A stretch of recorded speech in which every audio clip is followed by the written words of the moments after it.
Yes, it's very expensive. I do know.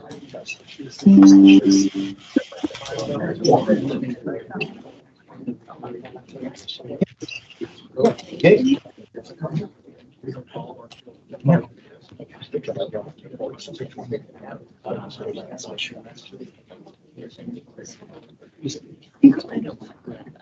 I was hysterical.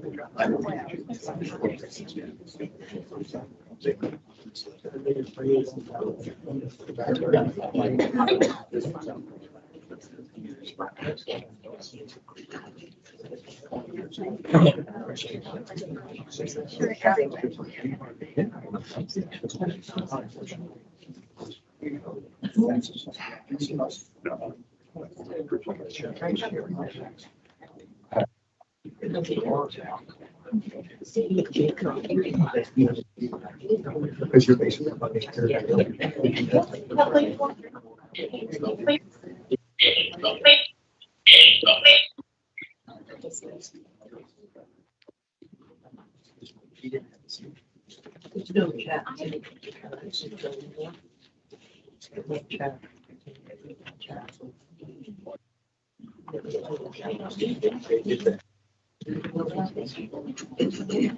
That's at 6 o'clock.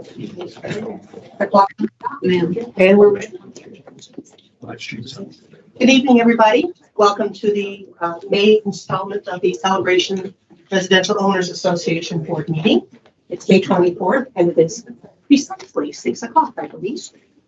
Lauren, has the meeting been properly noticed? It has been properly noticed. And we have a quorum? Yes. Let's stand for the pledge.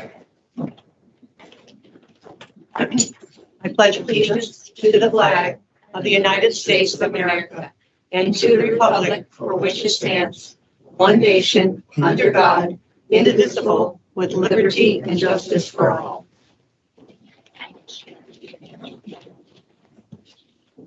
So let's call the meeting to order. And we'll start with owners' comments.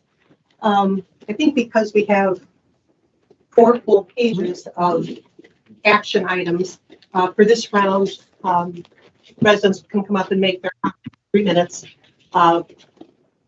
We won't respond, just in the interest of time. If there is a specific question, I'll ask the ladies here to, jot it down, and we'll get an answer to you sooner rather than later. So, okay, who is first? We have Mr. Gary Hudson.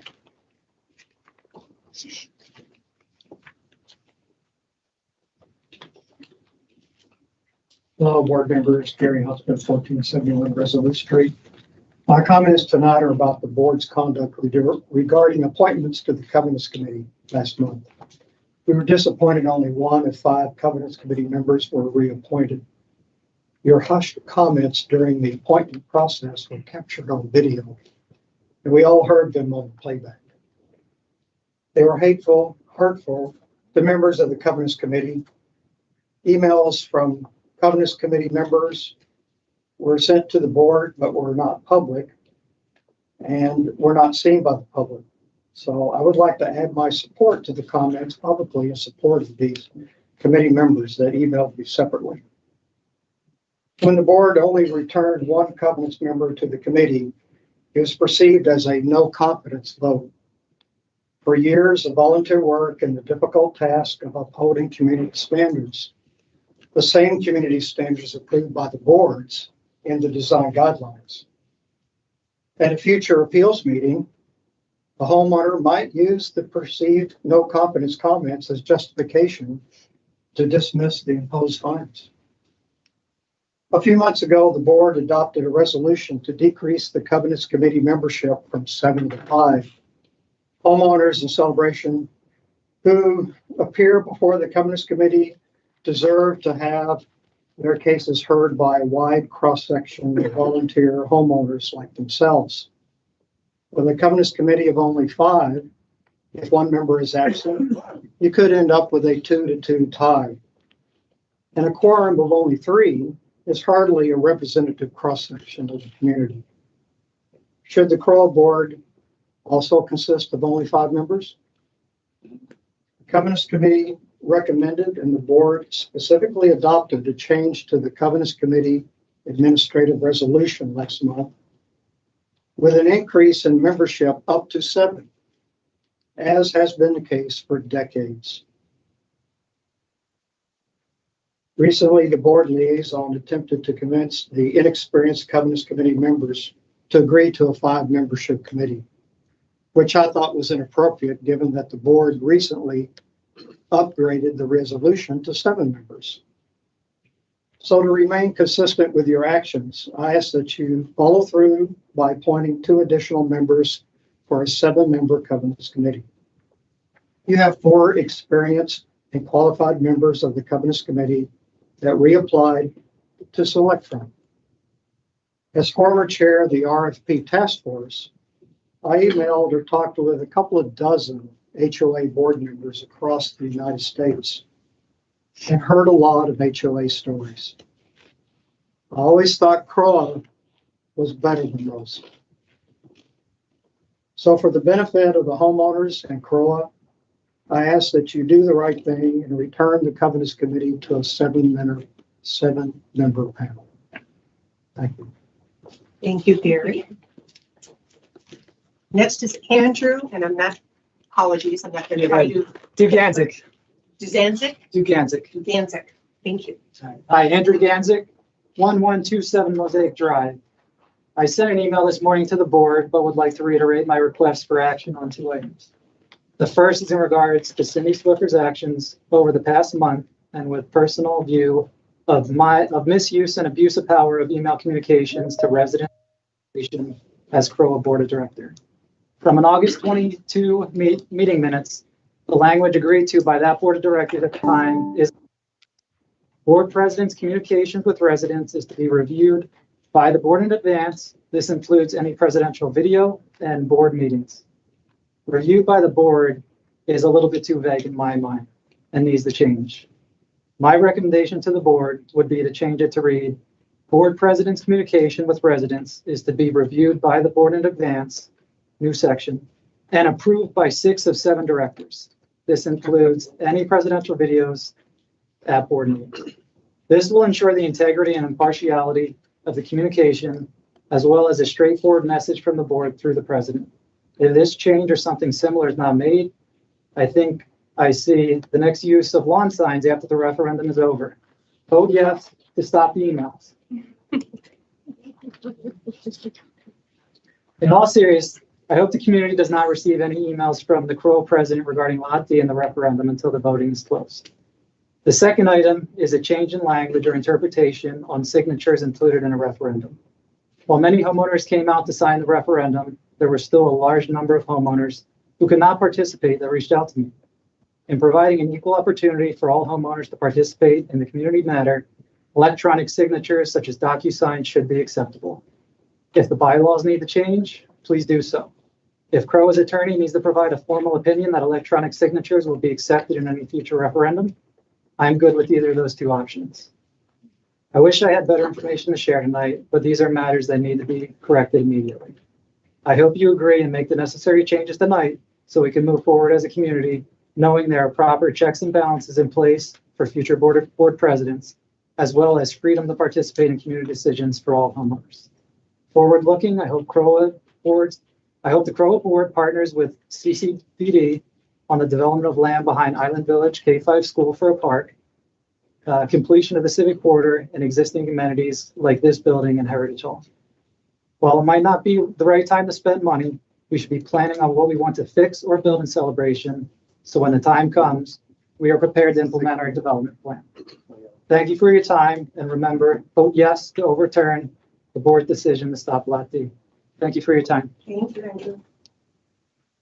Next is Debbie McDonald. Good evening. I'd like to share some words from our president, current president, Cindy. from a meeting from September 26, 2018, which I think fit for our current situation and also possibly for the newspaper that's coming out. During the last election, there was a lot of talk about the board's fiduciary responsibility to the homeowners. Part of this definition includes they must obtain and consider all relevant facts and circumstances, identify the various options available, and carefully weigh which course of action would be in the best interest of the association and its membership as a whole. The majority of the board indicated that they would be in favor of the magazine. Frankly, I found this decision a bit puzzling, considering our residents clearly prefer the newspaper format. This was suggested by the results of an informal survey posted on social media. The newspaper got 280 votes. The board's official survey confirmed the results. 450 residents, or 55%, want to keep the newspaper. One of our board members had said that he didn't move here because of the newspaper. Well, I too am a founding member. I have a rec. And I did not move here because of the newspaper either. However, after living here 15 consecutive years, I feel I have a pretty good feel for what makes up the heart and soul of celebration, as well as the traditions that have evolved over time. I also understand that the decisions the board makes are not cut and dry, as they may seem.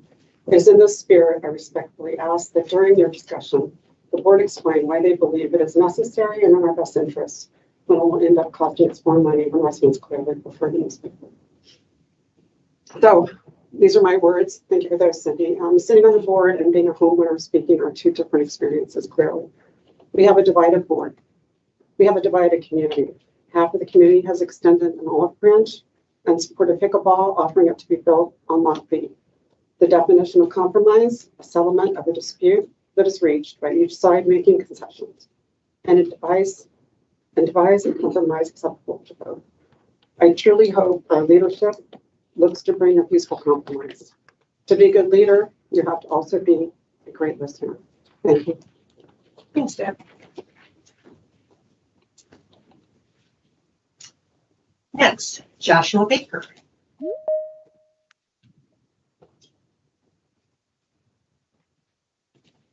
Good evening, Joshua Baker, 308 North Village Street.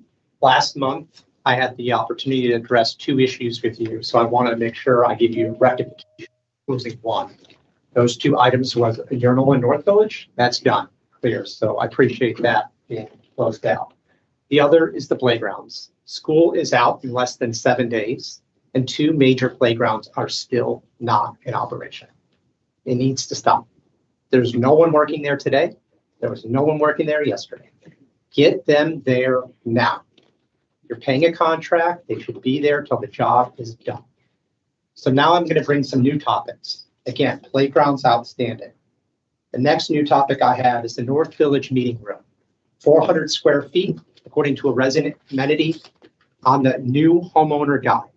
I could not rent this room without personally calling and talking to Charles Richard. Doesn't exist. And in fact, the room is set up for Alcoholic Anonymous and Narcotics Anonymous. I have pictures of the room.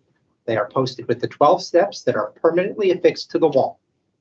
If that's what we're going to do, they need to come down. The room needs to be rented to all residents. So this is my notice to you as the board. You are in violation of Florida Statute 720.304, amenity access. Amenity access must be made to all members of the community. That is clear violation. The next new item I have is there's a homeless problem in North Village. I have addressed it with the CDD. I have personally come in here and been violated by those in the check-in room over here. You own North Village Pavilion. There has been a gentleman sleeping in there for over 10 days. I called and asked for the police to come out. I called the hotline. I came here in person. I was told it was not our property. Well, in fact, it is. So I called the sheriff myself, and I stood there while they moved him through the facility. He is still there. He is breaking and entering into the property. The sheriff will do nothing until you do something. He migrated from the pavilion across from the bridge into town. I called the CDD. They're doing nothing. So now you have to. The next item is board certification. I intend to send an intent of information for each of you to validate if you have met Florida statutes for required board member certification. That'll be submitted tomorrow and under the referendum that we have on our documentation. Thank you. Thank you. Did we? We did that with Tom Clayton at our organizational meeting, Correct, all 7 of us. correct. Okay. Mark, is it Falcone? Oh, go ahead. I don't know. I should know. The E in Italian is an A sound, and I is an E sound. Las Vegas they get. Okay. What's our basically community centric, if you will. I've heard a lot of talk about renovating this building, adding a second story here, but not adding a second story here because of the way it's constructed. And just logic tells me knock the whole damn thing down, put up a nice tilt up, have a large facility. What's it? We ever see the big warehouses? They tilt up these huge walls. They set them up real fast and they make big Like a buildings. prefab? Yeah. Okay. With 2 stories, you'll have enough room to accommodate everything you need for administrative, for CROA, and et cetera here like you do now. You'll have plenty of room for a community center. If you want to have pickleball on the top roof, for example, with some overhangs, you could have 15, 20 courts for pickleball, volleyball, badminton, whatever. But a community center that's obviously needed, people want pickleball. The money you spend for Lot D just to prep it before you can do anything is ridiculous. But you can invest that money here and make a nice 2-story structure and do so much with it and accommodate more needs for the community. Who the heck wants to drive way out there to go play pickleball when you can drive right here? Have community events right here at the community center and so many more things. Last thing I want to talk about is preservation of community. We all know about the homeless problems. It's going to be getting worse and worse with all the people crossing the border. I do not want to see this place become like Chicago. I don't want to see this place become like California, which is where I left to get away from the insanity. I want to make sure we have logic clear thinking here, protect the community, not be all welcoming, let them all in, and have crime and everything else go on. Preserve the community, that's all. Thank you, Mr. Falcone. Right? You're welcome. Okay. Lisbeth Carlson.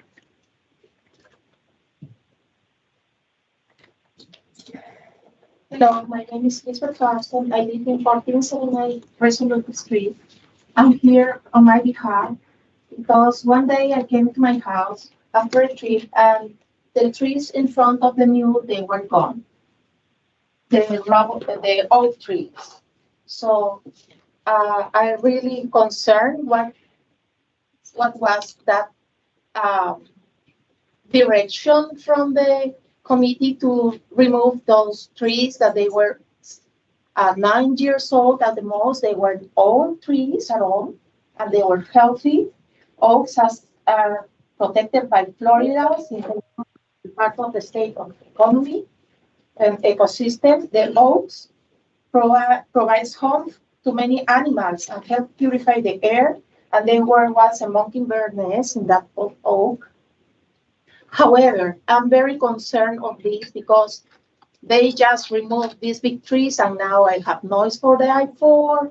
All my neighbors, I cannot talk on behalf of them. I talk on behalf of the sun is so hot over there with the tree was a nice breeze. And I finally want to ask you if you can just plant again the oak trees. We don't need a Japanese berry tree that goes tall, long, and doesn't give any shade for anybody. And I don't know, it's ornate, nicer or whatever, but that's my concern. Thank you. Thank you, Lisbeth. Yeah. No.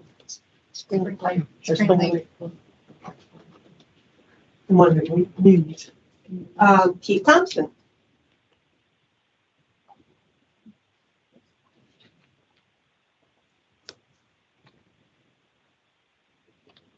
Keith Thompson, 1201 Celebration Avenue number 201. Keeping a low profile as always, as you can see. The one thing nobody can say about me is you don't know where I stand on something. The first thing I'd like to say actually is those of you and anybody in the room that has a graduate either tomorrow from the high school or from college, congratulations. Makes me feel incredibly old to think that my soon-to-be 18-year-old is going to be a high school graduate, and he's only ever gone through 2 schools, both of them here in Celebration. So good luck to everyone. Then I want to get on to everybody's favorite topic, and it's not about pickleball. It's about having a master plan. It's about, I love the fact that people say, look for the facts. The facts are on the website. They are, but you can't just pick and choose which facts you look at. Guiding principles after the Lowe's survey attend to what's best for the community overall moving forward. Acknowledge funding is limited and space is limited. Acknowledge that everything doesn't have to be done locally. Many services are available in the surrounding community. Give priority to those groups and topics where no facilities currently exist. Make decisions in a planful, thoughtful way based on extended conversation. And that's not like, oh, well, it's been 10 years when all of the action's been in the past 2 weeks. Attend to the importance of balancing spending for immediate, lower cost and short, medium and long-term priorities, and affirmatively and aggressively embrace strategic partnerships with other entities. This is your document that's there on the website. None of that has happened when we jumped to priority 8. And I'm sorry, a lick of paint and a border doesn't really address East Crescent restrooms or any other restrooms. So that's the first thing I want to say. The second thing I want to say is actually this code of conduct, the copy I've got, I'm not sure if there's a latest copy online, but 5 of you guys signed it, the two latest didn't. But what I consider violations to this, each board member act in the best interests of the board and the members of CROA, not to act in a manner that may undermine the integrity or well-being of the board and members of CROA.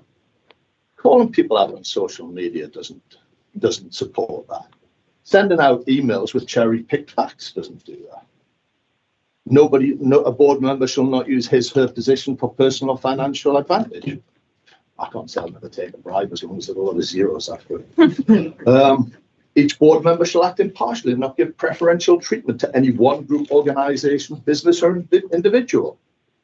A board member shall not engage in harassment, threats towards any individual, discrimination on the basis of anything. Yeah, I think you guys violate that. What Mr. Husband said, it's a pattern and it needs to stop, and it needs to stop now. Thank you. Thanks. Not to speak that long. Keith, I know what you're going to say. Don't bother. yeah, I'm going to say, We're not responding. We're not responding. We're not. no, I'm responding. This is. No, we're not responding to Point of comments. order, please. Point of order. Thank you. He made a comment about him. He can defend himself. No, that's not what we agreed to. That's not what we're here for, to defend ourselves. next other comment? Then stop me. Yes. Point of order. If you got something to say to me, now's the time. Don't put shit about me on the back porch or my wife. I have never done that. Cindy, take control of the meeting, please. Time to Yes. move on. We go to next on our. Can you please sanction him for threatening a Jim, resident? It's time to move on. I didn't threaten him. Time to move You on. did. No, he did. Just No, I stop. didn't. Stop. All right, enough. Next on our comment, please. Thank you. You're not the only one, Jim. that Is there can any- temper. Is there anybody else in the room who would like to speak that maybe didn't check this box? Okay, we'll go online. Yep. Lauren, I don't see any hands up right now. great. We will move on to the regular agenda. Does anybody online have any comments they want to make? I don't see any hands up. Anybody? Okay. Can I get a motion to adopt the agenda, please? I'll make the motion. Oh, thank you, Charles. And Celia. We're, This is just, yeah, just to adopt, we'll discuss Okay. changes, right? yes, Okay, yeah. thank This you. is just the motion.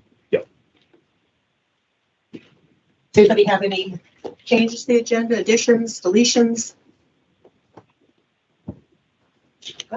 I would like to write question item I, appointing 2 members to the Covenant Committee for a total of 7 committee members.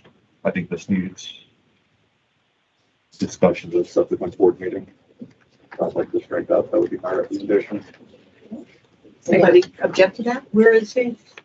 Discussion item I. He's taking I on. So we're just Okay, deferring yeah, it from tonight. exactly. Yeah, we have a full agenda tonight, and I think we need a.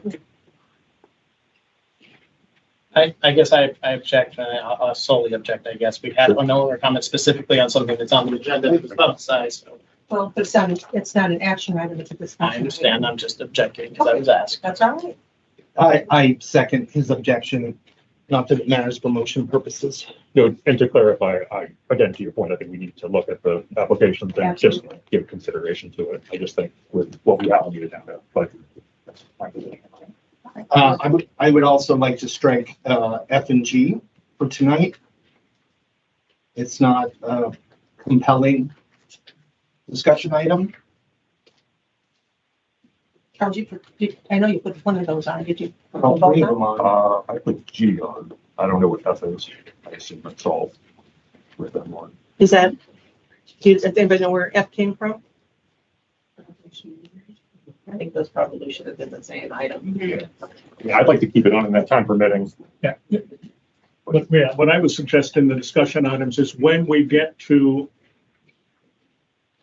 bullet 8, and we have whatever, 6 or 8 of those, get to what we can. And if we get to talking about newspaper, or maybe there's some initial discussion, it might be 2 minutes long, if time permits it, because there might be steps that need to be taken so that we can make an informed discussion.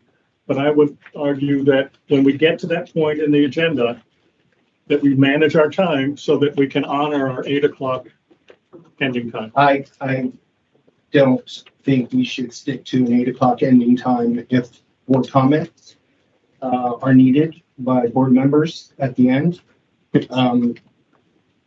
I think we'll be fairly quick because a lot of this is consent agenda.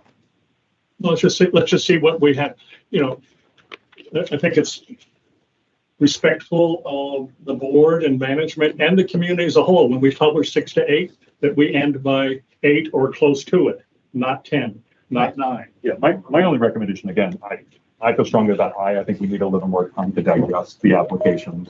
We'd be open to keeping everything else, managing time, but that's obviously, this is a collective decision, so.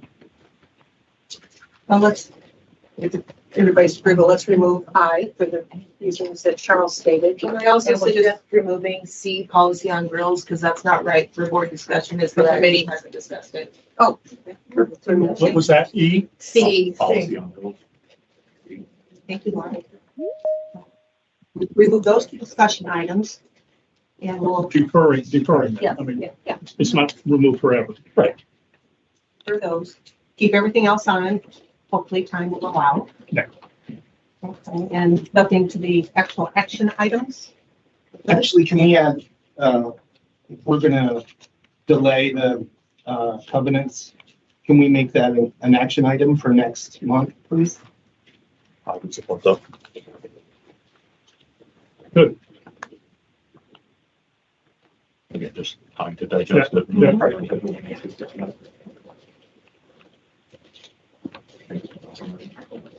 So with those changes, do you move to adopt the Yes, I amendment? move to adopt the And agenda. then subject who to the changes seconds? we discussed. Celia, Okay. Celia, do you accept the amendment? So we're just, You got all that? we're Yes. just taking off C and I. Correct. And we're leaving that. I'm managing the, Yeah, I'm gonna try. It is good. All right. Call for the vote. all in favor? Uh, And anybody opposed? I,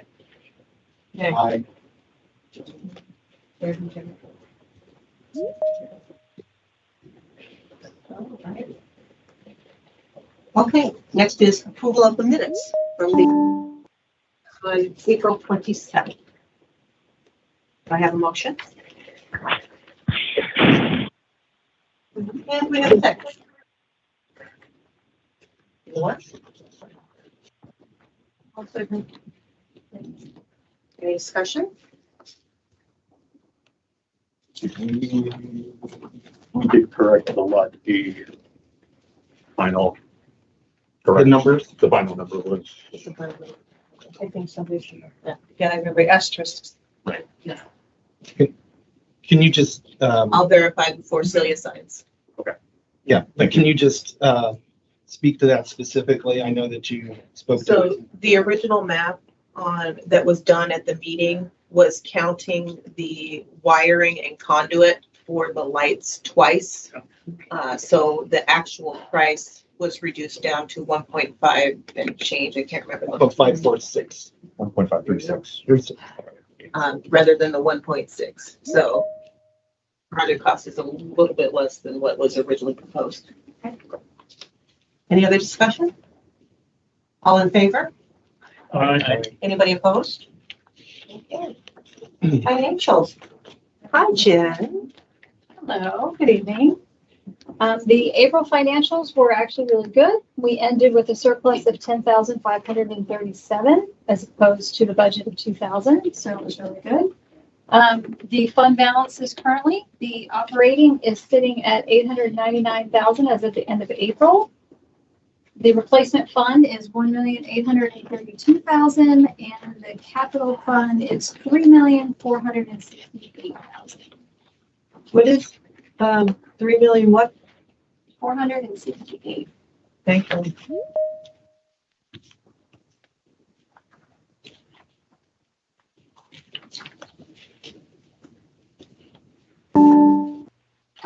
Just to confirm, again, Lauren, the capital funds can be transferred back into operating capital or reserves if necessary for expenses. If necessary. Thank you.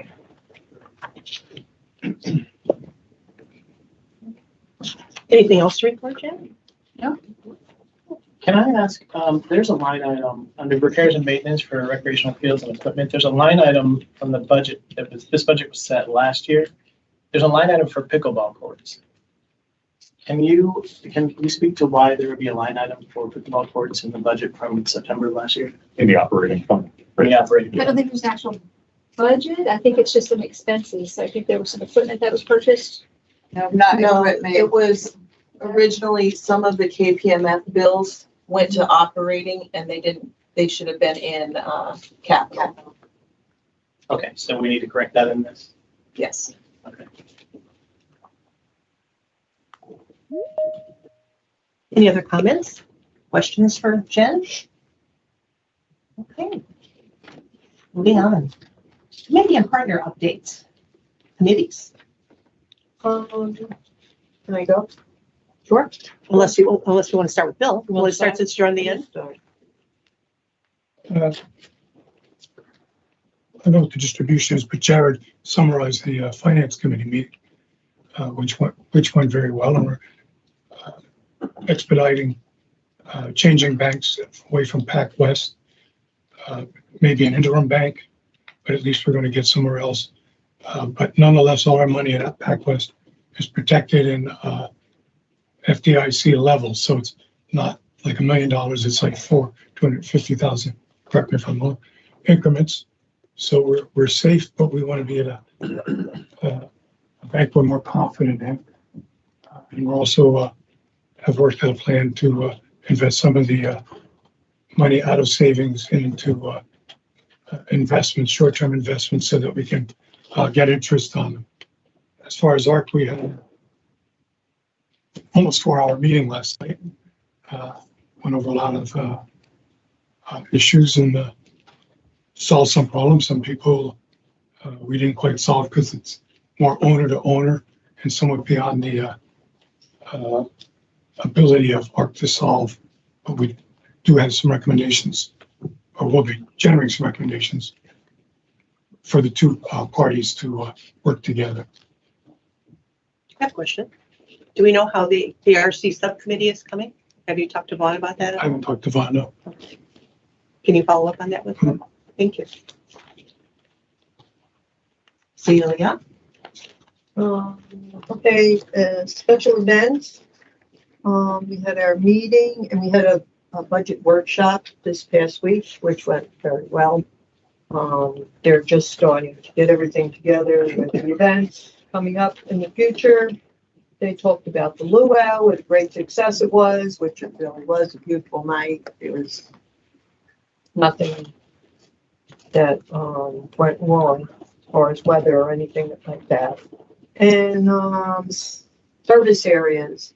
Rosie, who's taking care of the service areas, Rose Vasquez, met with all the service area committees. And I think their meetings went well. She sent me a report on some things that needed to be done, but I have 100% faith in her ability. I don't need to be in the mix of things. And that's it. The condo council meeting, I know it's not a committee, but it was canceled due to something on my part. I had a conflict, so we have to reschedule that. That's it. Covenants. We had our first meeting and I think it went well. Newer people took them a while to get the swing of things, but they caught on very quickly. Next month, we're moving it from 5 o'clock to 6 o'clock, I think we decided, so we're not there for quite as long. So far, so good. David? Done. Oh, Nikki's not here. Is she? Nikki? no. Oh, I said her home. That's it. Parks and Rec went very well. We had our first meeting yesterday with the new committee, and yeah, great committee. I think we are going to work very well together. And, I'll keep it short right now. But good meeting. Jim?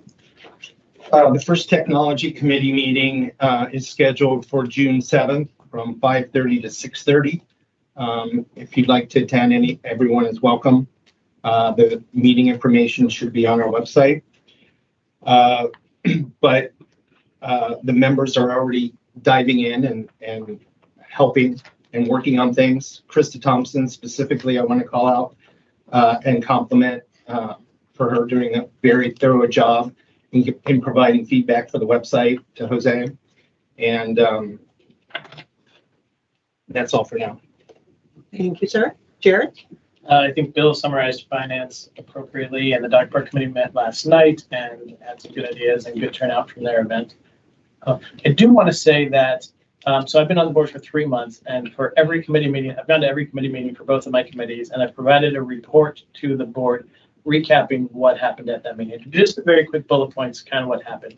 And nobody else is doing that. And as a board member, I don't get the information of what's going on. And the point of a liaison is to report to the board what's happening. So I will say Cindy has done them for when we used to have the management meetings. Those have been canceled, but we got recaps from Cindy as well as what was happening at the management meeting. So I just would like to ask that liaisons actually do that job and report back to the board after the meetings with kind of the highlights of what happened.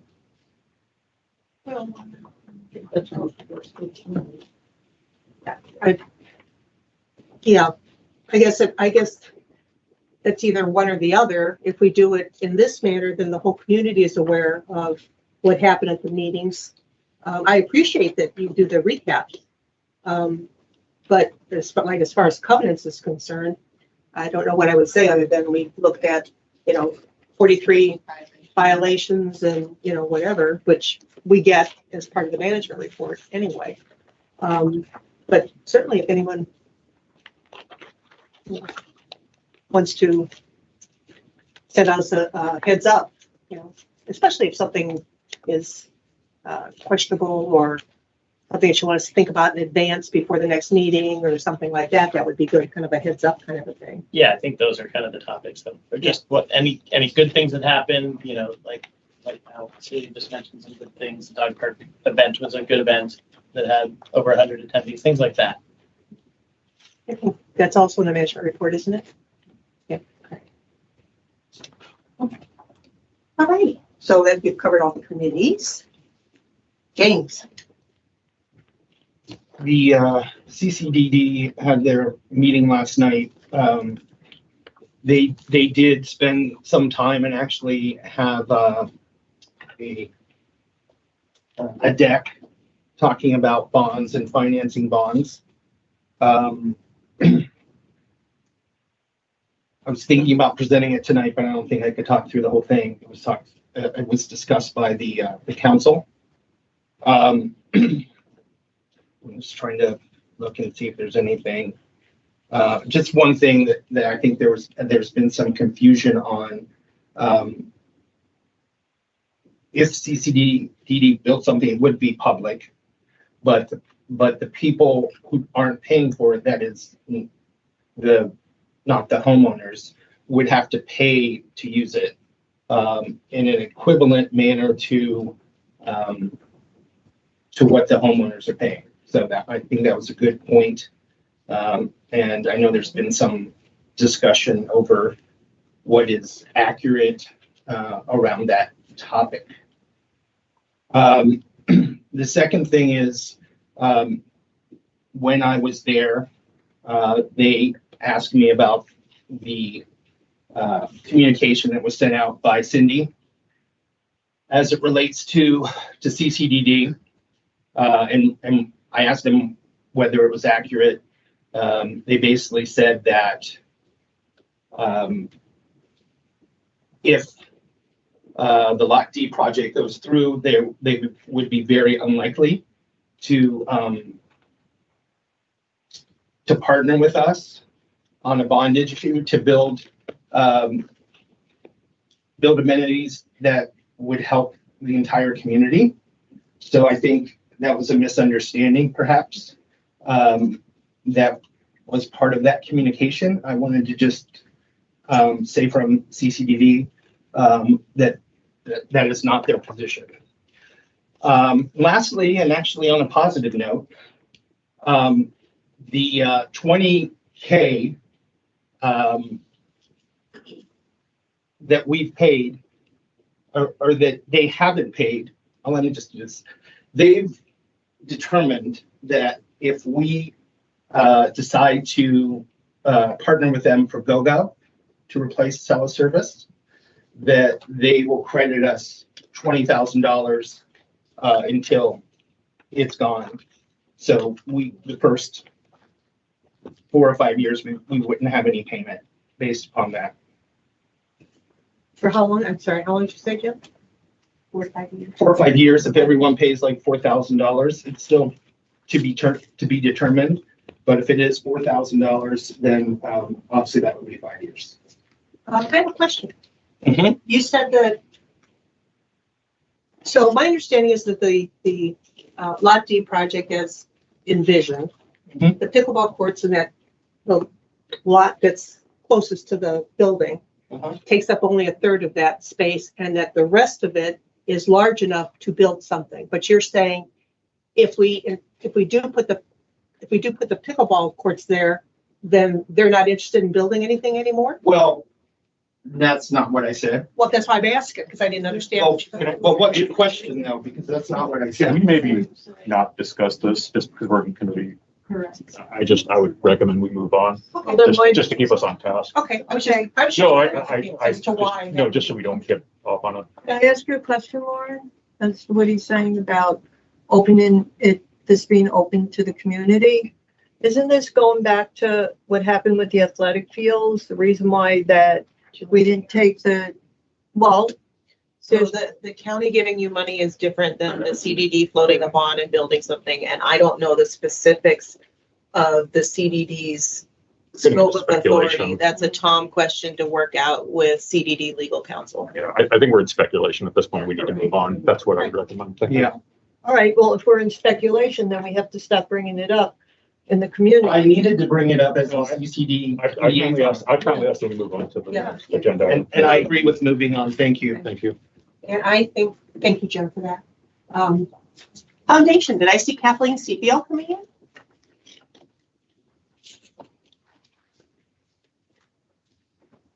There she is. Good evening. I am Kathleen Scipio, the Executive Director of the Celebration Foundation.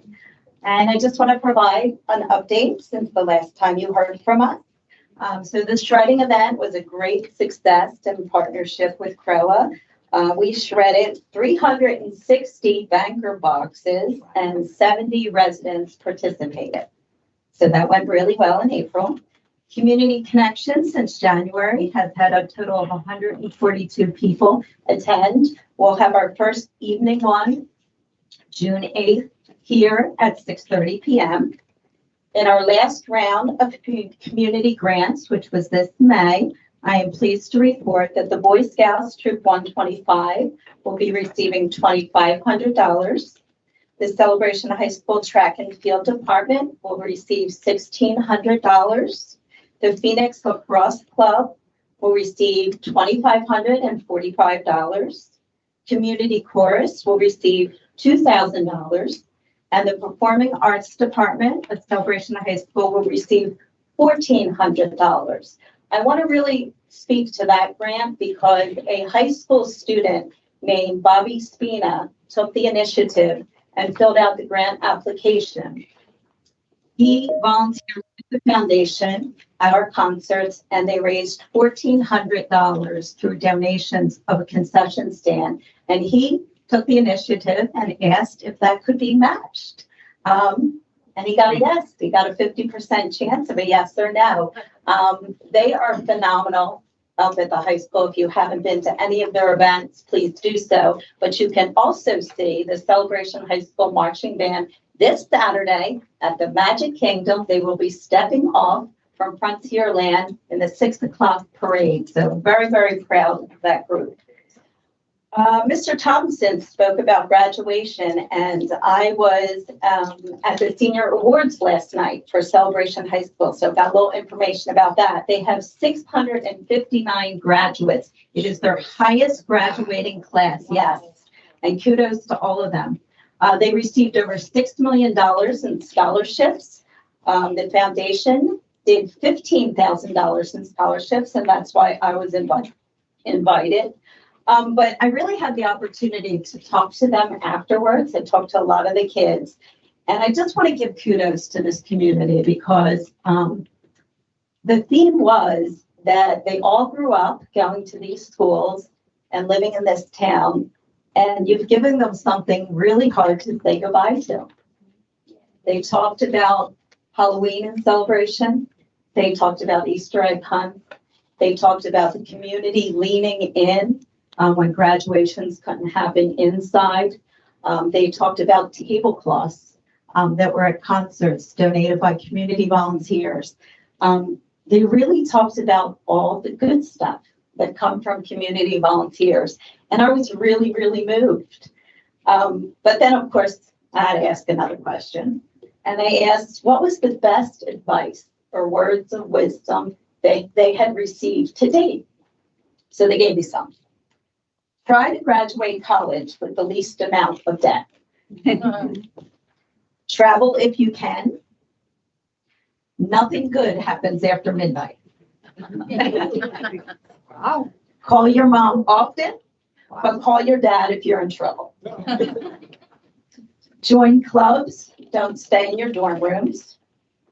And don't go into debt for the big, shiny automobile. The best car is the one that's paid for. And lastly, one young woman took me aside because she was part of our Wings program. And she said, Mrs. Scipio, I don't know if you remember me, but you were part of a power lunch about social media and the digital footprint. And I remember you from middle school because you said, protect your digital footprint at all costs. If you're going to type it or text it, would you say it to another human being? Look at your LinkedIn, look at your Facebook, look at your Instagram, because so are colleges. And so are employers. And not only to get the job, your current employers are looking on social media to see if you're upholding a standard of conduct. And that really, really struck me. And she said to me, you said, do my words inspire or incite? So I'm tasking you, CROA, and the community to email me any words of wisdom that you want to send to our youth because they're coming to our board meeting, the scholarship recipients. And I want to pass that on to them because I got to tell you something. Every parent wants their child to be smarter than them. These kids are smarter than us. Thank you. Thank you. Thanks, Jackie. You folks do such good stuff. Anything. Okay, moving on to action items. First is the consent agenda. We have 16 items. For those of you who may not attend regularly, these are all pretty small items, pretty business as usual kinds of things that don't raise any flags or need a big discussion. We all have already gotten information on them. Anyone that was on here to start with that someone felt needed more discussion got moved. So do I have a recommendation for a motion from someone to approve the consent agenda? Okay. Seconded by Charles. Any discussion on anything? Just a brief discussion. This challenges something you just said. Some of these are kind of out of the ordinary, and I was impressed to learn about a conductivity controller and Stenner feeder, and to learn, and in the HVAC compressor. A lot of these seems like is still catch up. And then I was very impressed to see the one about the landscape lighting at Founders Park that hasn't worked for quite some time.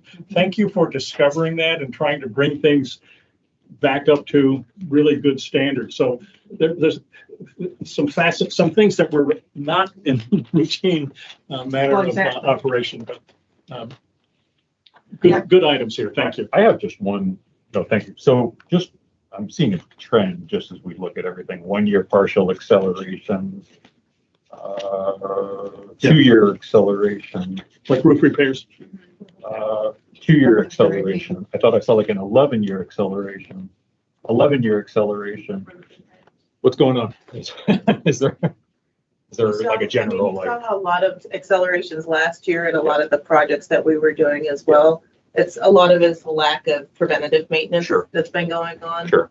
On the roof repairs, some of that was Hurricane Ian last year. So, I mean, basically it's lack of long-standing preventative maintenance plan. Unfortunately. Can you speak to what, I know, notice we have almost $25,000 expense for Heritage Hall. Can you just speak to the, our current visibility on any issues there?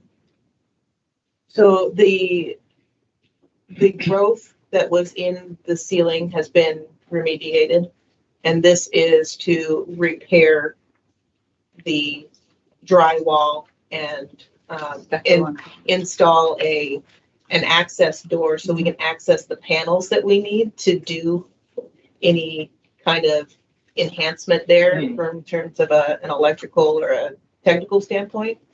And then obviously the drywall painting, all that fun stuff. Thank you. Any other comments? Okay, so we have a motion from David and a second from Charles. All in favor? Aye. Anybody opposed? Now we'll move on to the ones that require discussion. Would someone perhaps like to make a motion to approve the first 7?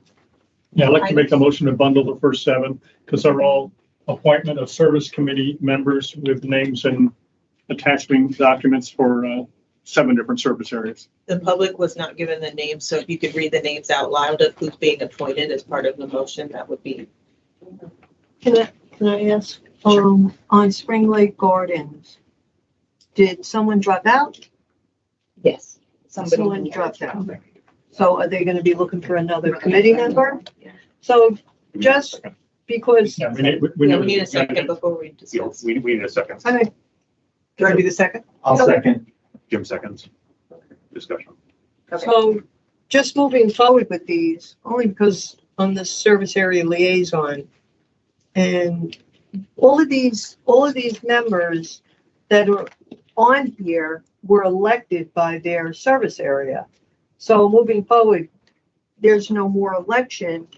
They're just a volunteer. Mm-hmm. So they continue to stay on this. Correct, because we're not getting the amount of volunteers Right, as we would wish. okay. And we're missing, I think we're missing a couple of service areas on Correct, here. because we did not get any volunteers. So they have no, now they have no committee. No committee until we can get some volunteers. Okay, so when they get new volunteers, will it have to be an election again? Or are we just gonna have volunteer board appointment? Okay. So Lauren, to your point, just to clarify, we need to read the names into the record. Yes, please. You want me to do it? Because I got. Okay, you have paper copy. Okay. So Savannah, we have Damon Smith. We have James Sunshine.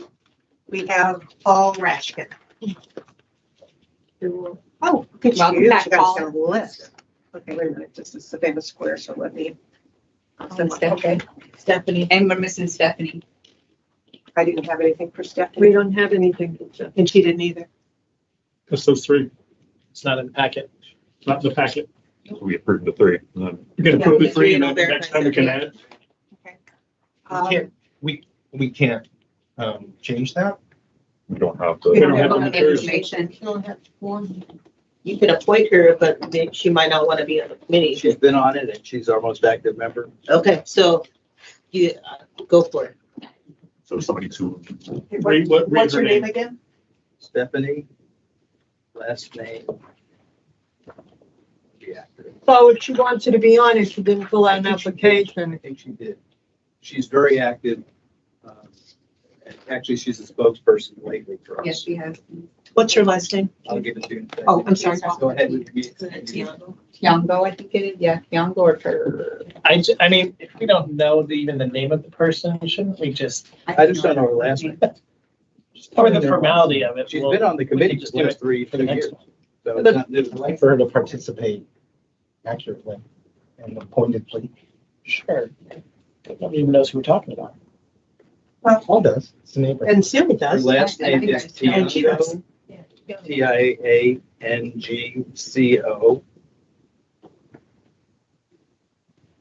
Tiangco. Okay. But in all fairness to all the other committee members that applied for committees that didn't turn in their applications on time, or she didn't. So I think we need to reach out to her to make sure that we have this on file. Okay, but do you want to not vote her in right now, or do you want Approve her pending receipt of the Yeah. form. Okay. Yeah. Yeah. Okay. She did apply. She's in there. Oh, okay. Can you review the entire process by which people get onto these committees in the service areas, please? We just had that Yeah, that's what she discussion. just was talking I to just Natalie discussed about. it with Say- Natalie. Sorry, She did apply. She did apply. It's in our packet. Yeah. It's not in It's your not in packet, your but it packet, we looks have it like in here. I have it in the folder. It didn't get into your packet. Okay. Okay. But That's to good. address, Okay. I think what She's you were been asking. on it and very active. So management recommends. Yeah. To address your question, Jim, Yeah. and stop me if I'm wrong.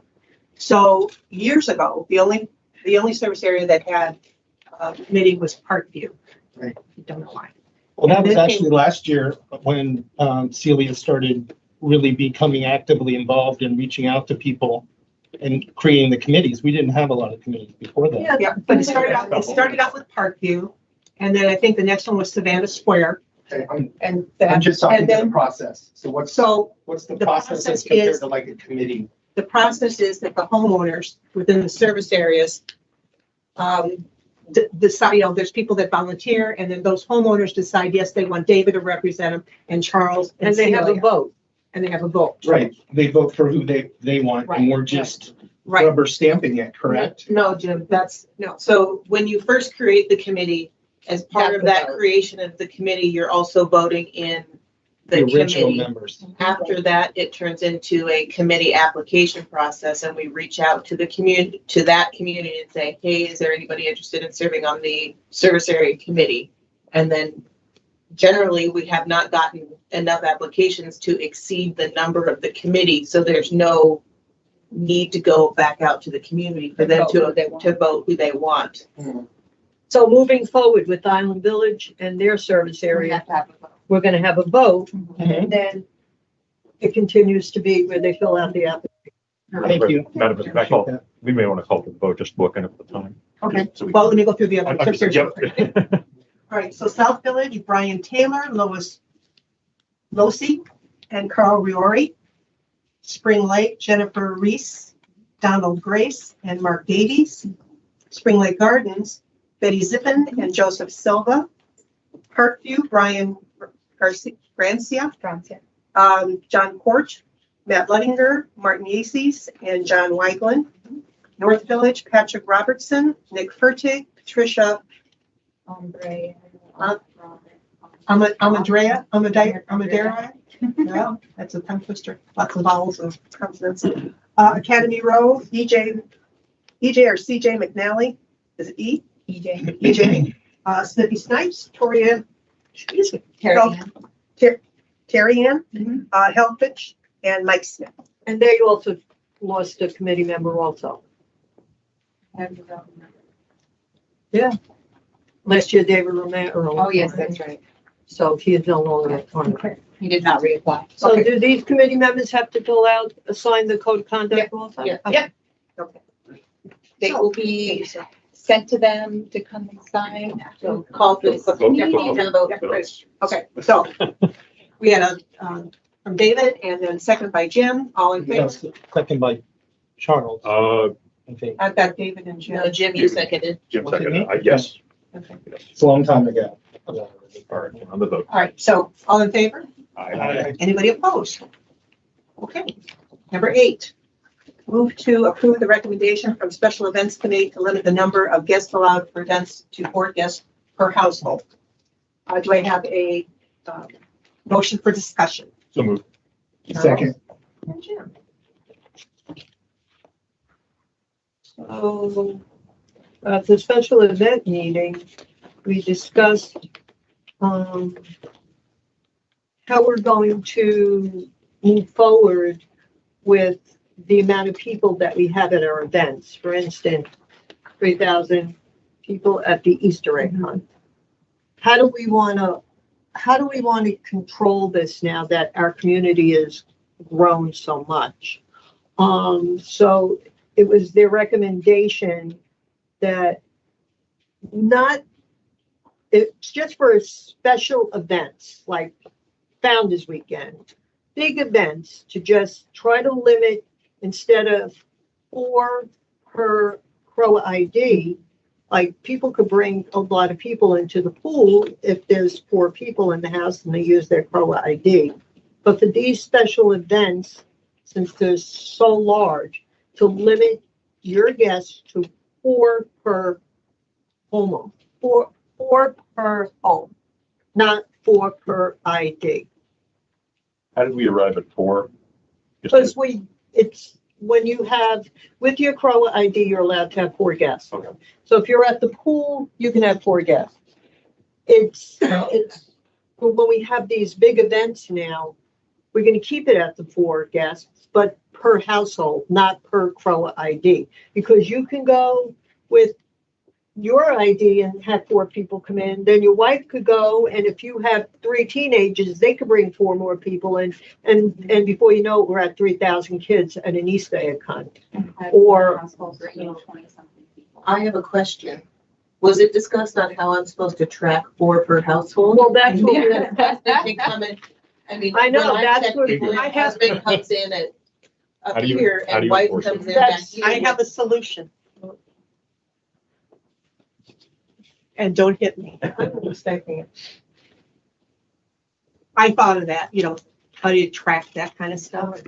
These events are, when, 15 years ago, we didn't have Spring Lake, we didn't have all the apartments, we didn't have, Island, we didn't have, and, even for Founders Day, it was a fairly small turnout. So it was okay for people to bring extra people.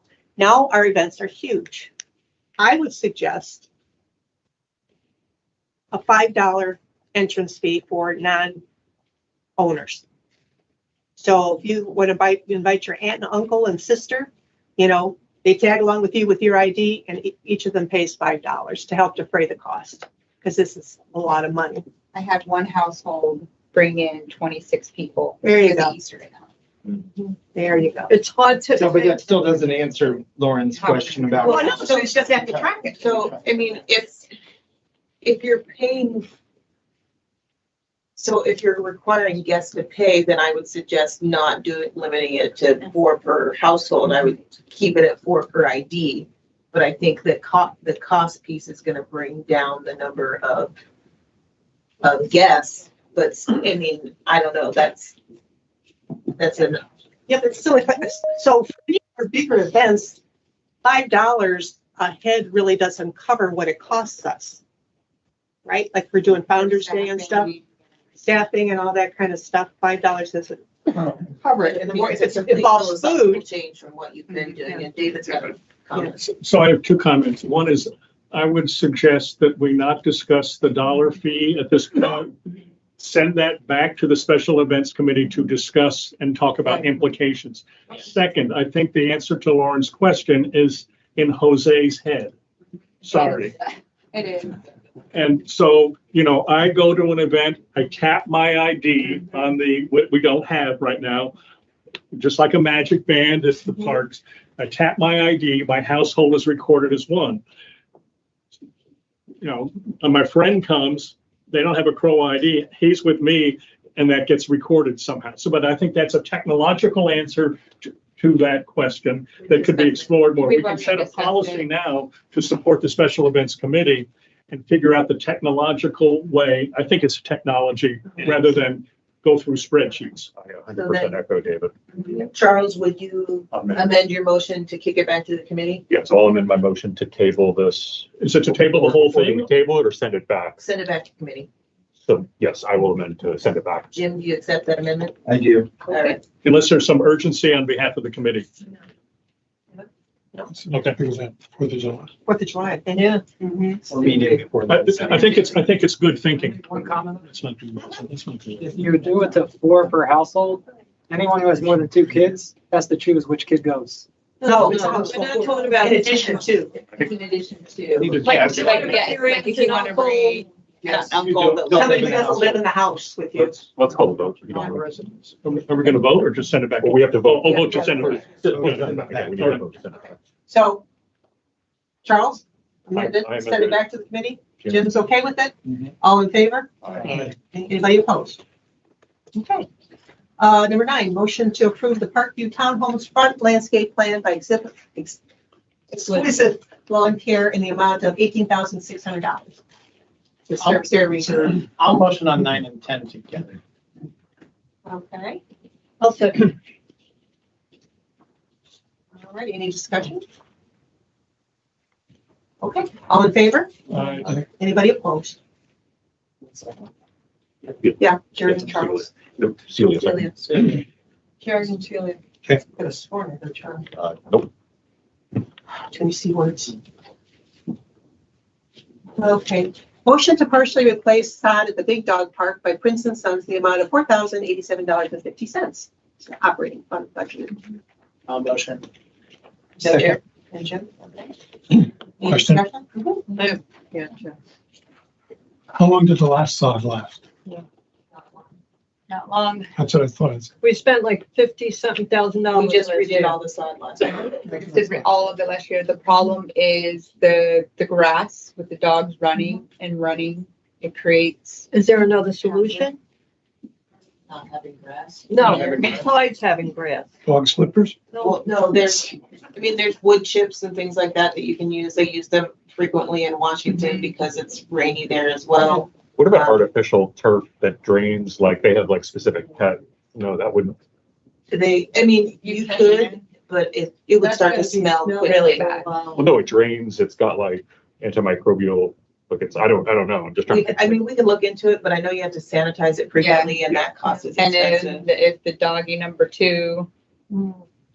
Gets embedded in there. We had a project, So is there any? we had a project in like the wood DC and chips we you're did talking that. about? Yeah. Because this just keeps Correct. building and building and And that's why building. I'm saying The it would have to be a problem, normal the problem operating with the fund. wood chips is it's not as aesthetically pleasing as the nice green grass. It's just a big brown field essentially, or light brown field. And for the size of that dog park, I don't think you want that, and I don't think TCC would approve that. Is this coming from This is coming from the funds that the dog park committee has raised? No. No, this is operating. They have like $100,000 operating budget, don't they? Isn't there to maintain? This is not. This is not, so as This part of is your, extra. as part of your budget discussion next year, we would like to Okay. discuss annualizing some sod replacement in the dog. I realize that with that many dogs running around up there, you're gonna have to replace some sod every year. So is this coming out of reserve? Oh, sorry. Operating. Is this something where we can look at best practices from around the country? I know that when Doreen Warrior led the effort to get the dog parks built, she has, I don't know, a notebook or notebooks of best practices. That's now 10 years old. I wonder what the best practices are today.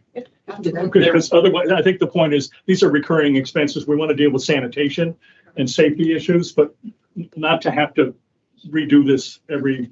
Part of this was, because this came up in the committee meeting yesterday, and Brian mentioned that this was because of shading in the area where this is happening. So it's also not getting good sunlight to take and grow. But then So- if we cut the trees, then we're gonna have to end up putting shade structure and. So there's a bit of hand So holding there's some- from the maintenance team. There's some best practice and some arc adjustment in terms of where things are in the park. Yeah, on the small bulk side, the lack of shading. Exactly. That came up as well, yeah. Well, and then we talked, the one meeting that I went to, we were talking about it, and I walked around with Brian so I could see what everybody was talking about. And there is a tree there, and he was saying how the grass keeps dying because it gets shaded, and we said, well, why don't you put some kind of, ground cover there, and then you don't have to worry about it. So I thought he was going to kind of work on reconfiguring it because of the grass, in some shady areas, because of those rocks that some of the people have an issue with their dogs and cutting the paws and stuff like that. And this is operating. Didn't you just say reserves? No, it's operating. Sorry, I was looking at the next. I move that management work with the dog park committee to come up with options for us. Oh, wait, I'm already. We already have Yeah, a we motion. got Jared and Jim, who seconded it. Yeah. So the motion is to approve. I'm sorry. Okay. To The approve. motion is to approve it. Yeah, motion to approve. Okay. Do we want to amend it or no? No? We will definitely work with the dog park committee. Yeah, we're just gonna do it anyway. It's okay as guidance as Okay. well. Thank you. All right, all in favor? Anybody opposed? Okay. Oh, one more on this page. Number 12, motion to approve the repair and backfill of the artificial turf field by Field Turf in the amount of $2,000 CROA operating fund. I'll make the motion for discussion. Okay, there's a second. I'll second. Charles? My question in this, it just wasn't clear, it's implied, that this is routine that needs to be done on a regular basis. That's what is embedded in this. Yes. This is just something you gotta do with artificial turf. Correct. Refill it or repopulate it or whatever it's called. No, it has, your artificial turf hasn't been maintained and backfilled in a long time. It wasn't part of your landscaping contracts going Yeah, they back. never had it. It's part of your new landscaping contract with Prince and Sons, but these are standard repairs that just need to be completed anyways, and some backfill that needs to happen. Is this part of a landscaping contract? Because it sounds like it goes underneath the turf. It's replenishing the gel pellets and the rubber pellets that are in there. That's and under make it- landscaping contract? In Or- with Prince and Sons, yeah. That was the one we did in the emergency meeting, right? Yes. Yeah. Right, Okay. but this is by Field Turf, so it's actually the company that Okay. supplies the turf that goes in and does this. Okay. But the standard maintenance of it moving forward will be done by Prince and Sons. Right. And- But yes, this is work And that how you need to often, do regularly. generally, how often would it need to be done? Is it quarterly? Is it semi-annual? So you need to rake it regularly. You need to spot fill it based on areas of heavy use, like the goalkeeper spot, the 18-yard box and the center circle. Okay. That's your point earlier. See how things keep popping up? This has never been taken, this has never Yeah, been yeah, right. maintained the way it should. Right. So kudos to you guys for Good, thank bringing all you. this stuff up. Thank you. Okay, so you've got David made the motion, Charles seconded. Any other discussion? All in favor? Aye. Anybody opposed? Yeah, okay. All right, that's my second page. Hello. There it is.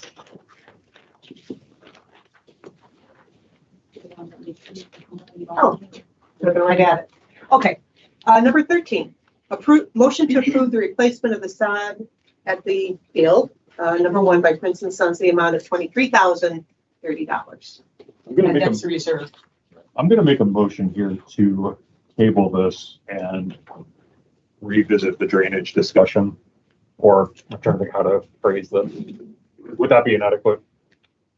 I mean, that field is, it's gonna just get worse and worse and worse, and the price to fix it is gonna get higher and higher, higher and higher. So concurrently fix it and explode. Okay. Yes. Because otherwise you're negatively impacting our partner program that uses the field, and I can't let them use the field in this condition. Okay, so I'm gonna motion then to approve with I'll discussion second. about drainage. Charles, let's see what happens. Charles, you want to discuss the drainage or? So how frequently are we doing this exercise of replacing the sod and not addressing the root cause? It's not frequent at all in terms of we haven't replaced sod out in the sod field. We've reseeded and resanded to try to limp along and extend the life of the sod.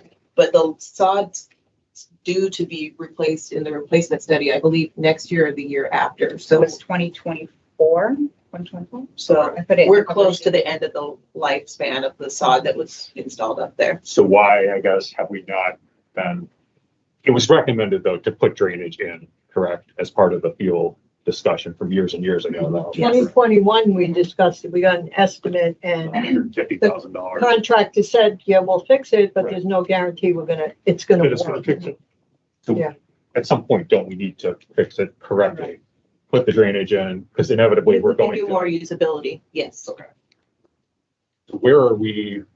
I guess that was years ago. We're gonna have to go back out to RFP.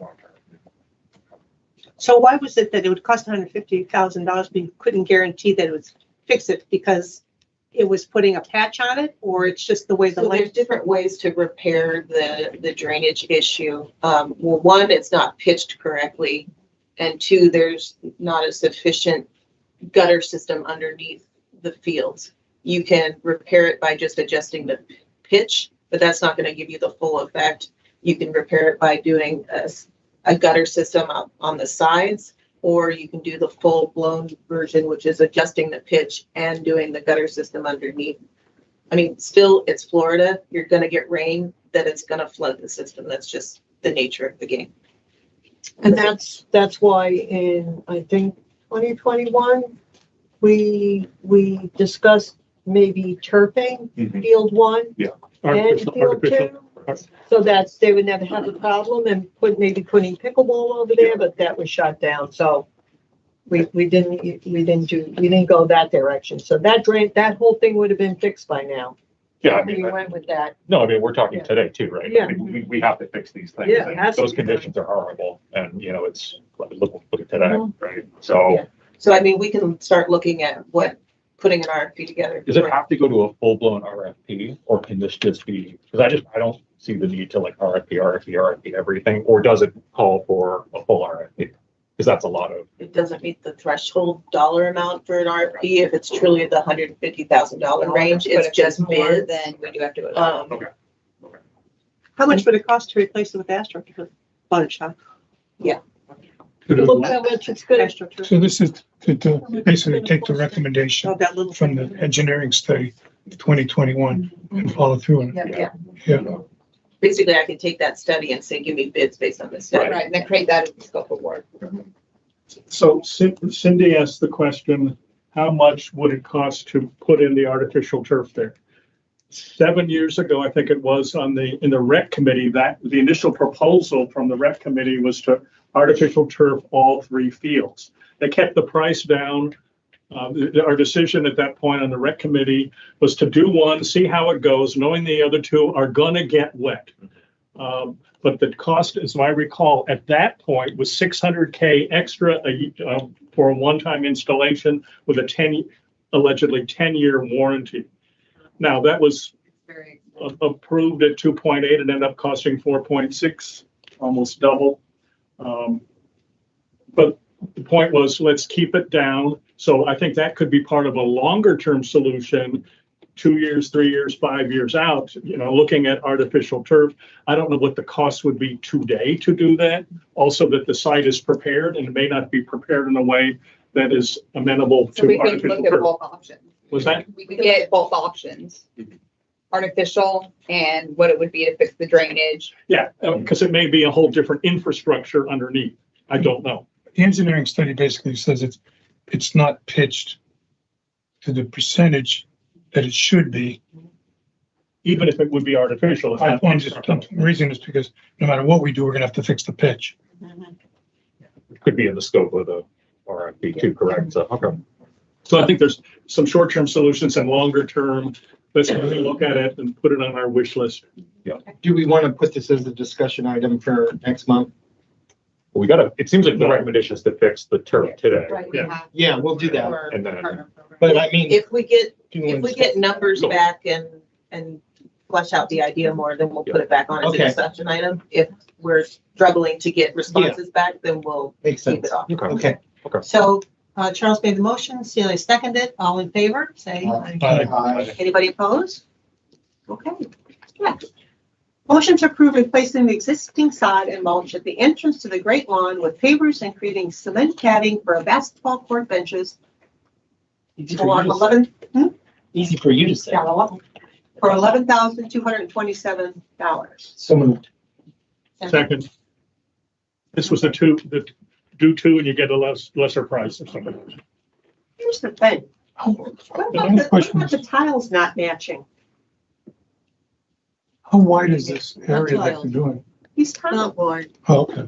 That's the pavers- entrance the that's going pavers to won't the Great match. Lawn, right? Correct. Where they put the mulch for the luau, Correct, because it was all sand. there's no At that pavers point. there. It It goes, says in here, the pavers won't make it. This is the muddy area. yeah. Where everyone comes Yeah, into this the is- lawn during hair events. Color will not match existing pavers. No They might have pavers. just There's put no it in. pavers. No pavers. They might have put that in every clause, I don't know. Okay.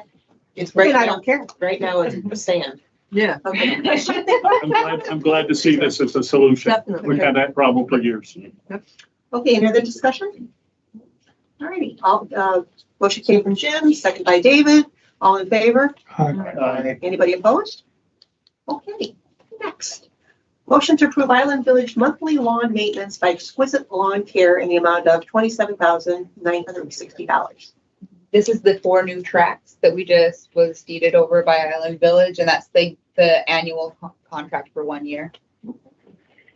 So we're probably going to be doing bits and pieces as we get. We're gonna be accepting new tracks. Yeah. I think this is the, these are the last Of tracks phase 1. of phase one. Okay, so Jared, You can ask for a question without a motion. we're into discussion now. I didn't discuss it, I just answered a question. so Jared made the motion, Jim seconded, $27,960, all in favor? All right. Anybody opposed? Sorry, I'm in favor, sorry. Next, motion to approve the VPN router replacement for all pavilion locations, the amount of $1,592. I'd like to move, since I'm probably one of the few people who understand on the board what this actually is. But maybe you do. So I'll second. You probably understand it, right? Yeah, but we need the motion. Yeah. Jim and Jared, okay. And my note says, explain. So. Or what's Okay. Jose. So currently at Town Hall, we have Network A. At this moment, all your locations have their own segmented networks. The goal is to have all the locations speak to Town Hall, so that way our poll alert notifications, our security and fire panel alert notifications can get streamlined into this one building where everyone can see those events and share resources as well. So that's what that device would allow us to do. You sound like. Thank you, Jose. Yeah. Okay, so everybody satisfied with that explanation? Yep. Okay. All in favor? Aye. Anybody opposed? Okay. Motion to approve the digital sign project in the amount of $14,837.75. I'll motion for discussion because I have questions. I'll second. Jared and Charles? Looking at these proposals, this is for equipment only. Who is doing the installation? Who's doing the actual labor on that? They actually are. They are? Okay. I don't think that based on the documentation we have, we should proceed with this based on that because it doesn't say that anywhere. Everything is equipment or cabling only. There's no mention that there's labor included in this. So if that is the case, we need better data from them. This from the Communications Advisory Group recommendation, the digital signage? Where did this come up? Communications and technology have been talking about this. The board's been talking about it. It's, do you want to talk a little bit more about it? So initially they were discussing having a kiosk set up in an outside location where residents can go and see, routes and information about the community. So when we initially discussed it, we said, why doesn't every pavilion have a screen where we could share that information that's already shared at Town Hall across all the locations? And then from there, we looked at Spectrio, which is our current vendor that gives us the tool to stream all the information from Town Hall across all locations. And basically all they do is put an enclosure, a TV, you set up the network and just mount the unit. A TV that's rated for outdoors. That is correct. Like down at Lakeside, correct? Correct. And I don't have a problem with this project, but this is like walking into the playground projects all over again, the way these proposals are written. So we need to make this more clear as to what we're getting. We're approving an estimate. What, sorry, I'm just going back to the. We're approving estimates for equipment only. I do not think we should do that. If they're installing it also. Is this part of the system that's in all the pools that wasn't connected, that we were talking about? Yeah. Okay, so I was confused. Okay. I mean, yes, it goes on the same backbone. It's on the same scope. Yeah, it's on the same I think backbone. what Jared is referring to is just to make sure that it's a line item that includes the labor. Oh, yeah, I know. But in my mind, I'm thinking, because Lauren mentioned that, another thing, each of our pools had a system already in it that would send alerts if the chemical levels were off. Well, that's what pool alerting system is? That's never been connected. Oh, All our pools have it, it's never been connected. but it's not alerting anybody. Exactly. What's Jared's question? That there's no So labor. it's two ways. It's actually two ways. Labor and cabling. Right, that's my point. But Jose's saying that it does include labor, and I'm saying not what I'm. The paperwork doesn't say it includes labor. That's labor and cabling. Am I reading it wrong? 6 units times $130, that's $180. Oh, yeah. Am I reading that correct? Very like on the second to the last page. North Village doesn't have a. Generally speaking, you would interpret that as the labor for the cabling, laying down the cabling, and not necessarily for anything else. And then there's another one on Well, the wait, next page, yeah. the Lakeside, that says labor and cabling also. Yeah, some of them do and some of them don't, it looks like. Okay, so. Labor and cabling on item 3. North Village. Spring Lake does not have it. The Spring Lake doesn't have it. It has cabling, but not labor. Two of them have it, two of them Don't. So my motion is to kick this back toward clarity. Okay, so I think it's clear to you, Jose, what. You just want to make sure that that's delineated in the paperwork. As much as they want to give us on everything here, really. I mean, especially since two have it and two don't, does that mean that that's kind of odd? Yeah, well, you still do. Yes, okay. So what, do we want to table this till next month or what? or contingent. Jared, you made the motion. What do yeah, you I want made the to do? motion to kick it back to have Table it. it? Well, it needs more information. So to table until next meeting. Table it, Sure. okay. Someone will act on it while it's tabled, though? Correct, yeah. Okay. Yeah. Just means that we're giving somebody else to worry about for now. Okay, so Charles, is that okay with you? Oh, yeah. Okay, all in favor? Anybody opposed? Okay. Number 18, motion to terminate the exception granted to allow short-term rentals for Harrison Condo Association residents displaced by construction. So I have a motion for discussion. I'll make the motion. Second? Second. David seconds. Yeah. Want to explain? Yeah, there was conversation back and forth. There was still, short-term rentals because of the construction with the Artisan Park condos. And the Artisan Park condo president, Arlene Isaac, sent, an email saying that all the construction has been complete. There are no displaced residents and nobody should be looking for any kind of short-term rental in any of Celebration. So I brought up that trying to terminate this grant that we allowed. Thanks for being on top of that. You're welcome. Okay, any other discussion? Okay, all in favor? Aye. Anybody opposed?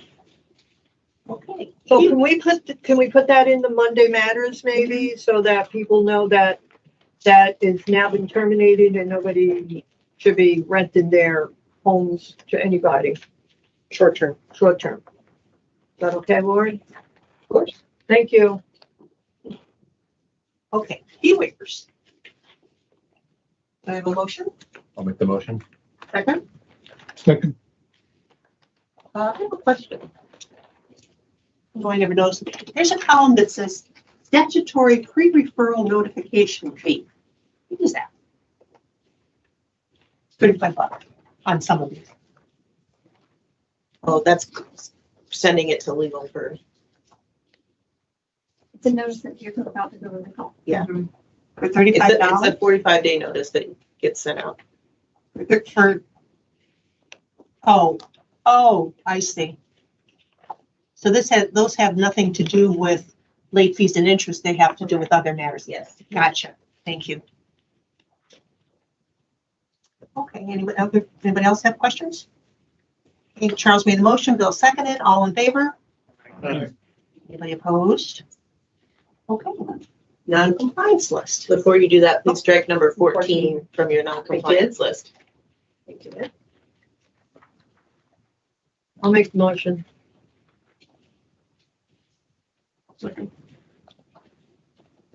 Any discussion, questions, concerns? All in favor? Aye. Anybody opposed? Okay, motion passes. On to discussion items. Management update. All right, staffing. We have hired we've made an option to a full-time service area administrator that will start the first week of June, and a part-time parks and rec monitor that started on the 23rd. We have 2 maintenance tech positions open. We just interviewed somebody this week, a full-time resident services coordinator. We interviewed 1 person earlier this week, and we have another interview tomorrow. A full-time park and rec monitor that we've left open because Nikki doesn't have time to train the new person with camp ramping up. Projects, the town hall, restoration. CRTA issued their report to the board and met with the liaisons, management, and reconstruction experts to discuss their findings and recommendations. And then yesterday, the liaison group and management met with CRTA and reconstruction experts and discussed soft numbers and some additional information that was needed, especially in terms of what TCC would or would not permit in terms of modifying the exterior of this building. I have a meeting with TCC on Tuesday at 1, and the designer from CRTA will be joining that call. So they can talk and understand what the specific requirements are. So can we pause? Are we able to pause on that? So just so we gauge, I know there was a discussion yesterday with CRTA, and just so everyone knows, it looks like we're seeing the initial soft costs, $1,769,790 before the 20% contingency. Is that, I guess, Jared, Bill, Celia? Yeah. There was some 1.7, 1.8. All right, so second semester. 1.8 is an accurate number based on that without contingency. Okay. which is 20% based on what. Between 15 and 20%. That's. 4.53, look at Everybody. I just did that. As I said, part of the reason that they're going to talk to the celebration company is there's, this estimate was to put things back the way they are. Exactly. The exterior of the building and, whatever. There's other exteriors that my understanding, correct me if I'm wrong, exteriors that they could do that would be different than, what's outside with the decorate, there's that thing that goes around and all that kind of stuff, but it's just, that would, probably cost less, but we have to make sure that the celebration company will say that that's okay. So there's some wiggle room there, and I think they're on a mission to kind of go through and give it a hard look on just other things that are part of that and try to bring it down. Right. They're also looking at things like in this room, this carpet, some of it's obviously damaged next to the windows. Do we replace all the carpet, some of the carpet? So there's numbers in here that are assuming that we might do all the carpet. And as Cindy said, there's those little bump outs like ornamental things around the building. Do we replace them? Do we replace the awnings? If TCC says we can do a different exterior, we might be able to reduce costs that way. The new system will be similar to this system, except better design. This system was more new in the 90s, and they've evolved. And, so hopefully it'll be a better system. But this was never going to be a 50-year wall on the outside of this building. It was never going to go that far. And there were suggestions that this, in prior board packets, was going to cost no more than $500,000 based on what I saw. Is that accurate too? That's what we initially speculated. No more than $500,000. It was $1 million in the capital plan from the. I think the finance committee's WAG was $1 million. $1 million, okay. Yeah, but it was stated by one of the board members that it would be no more than 500,000 in the previous meeting. I know it's in one of the I believe when Lot D, the decision to award to them to Poly, it was assuming Lot D or A51 cost no more than $500,000, and that's what a 325%.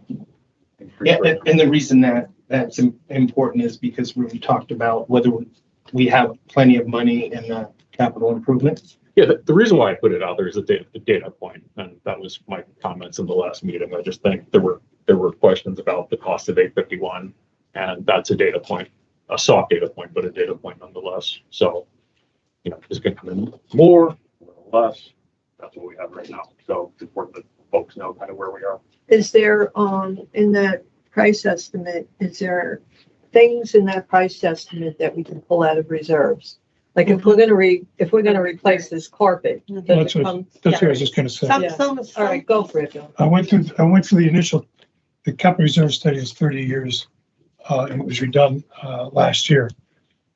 But I looked, for practical purposes, I looked at the next 10 years, and a substantial portion of this can come out of reserves because it's things like interiors, a little bit of the exterior, not too much because it was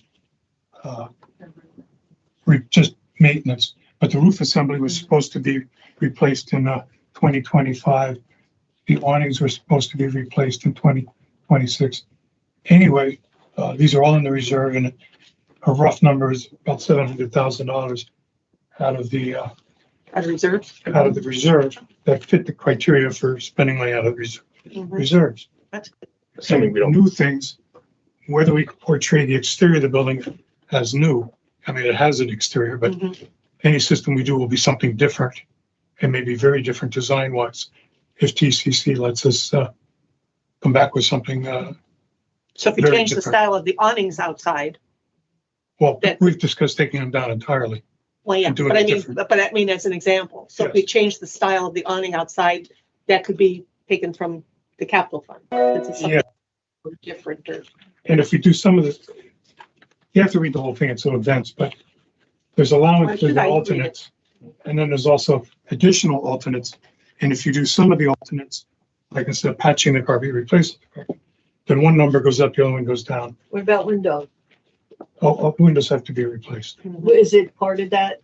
Yeah. Is it Yeah. in that estimate? If windows are not in the 10-year window, Okay. sorry, window, in the 10 years of the reserve city windows. But I are think not. they also said they're not up to code anymore. There, I do think that so we're talking to essentially $2 million to get this building back to what it was, kind of what this is at right now. 1.8 if we're going to be technical on it. And so I know we have workshops coming up amongst us to discuss that sort of stuff. And I hope that we can consider potentially, if we're going to spend $2 million, let's start with something new as an option as well, which again, is not something I'm saying that is absolutely what we should do, but something we should consider. If we're going to put $2 million for a Band-Aid is 40% to a new structure. So Which is also capital improvement. perhaps, yes. Right. So, And so something we should consider. So, I guess there's a difference with, we can talk about it later. Yeah, again, all of this is up for discussion. It's just, When we get to the point, we'll have a meeting, a community meeting where we discuss all the aspects, the money, what we're planning to do and proposing to do. And What makes most sense? what makes most sense. And this is just to get back to where we were this time last year. This is no additions. This is no expansion of the building or any of that stuff. well, we were never at that. I mean, this building has been failing even before that. So that should fix it the right way, correct? Correct. Yeah. So this is. But it doesn't- making it better. Yeah, but it doesn't get any prettier or more useful. Right. Just to actually make it operable, safe, Yeah. functional. Yeah, just what Bill said. Okay. Or Thank you, Lauren. continue. Sorry. No problem. So, Heritage Hall, you guys approved the repair bid, on this agenda. Island Village, we took over the the Muse will be repaired by Exquisite. We're waiting a little bit until we're out of this drought to replace the sod and until construction is done at the new school out there, because the construction crews continue to just walk straight through there and leave garbage all over the place, and just they've damaged a lot of the irrigation lines, so we don't want to repair it for it to just get trampled again. The waste of money. We've ordered signage needed for the pool and the other common areas out there.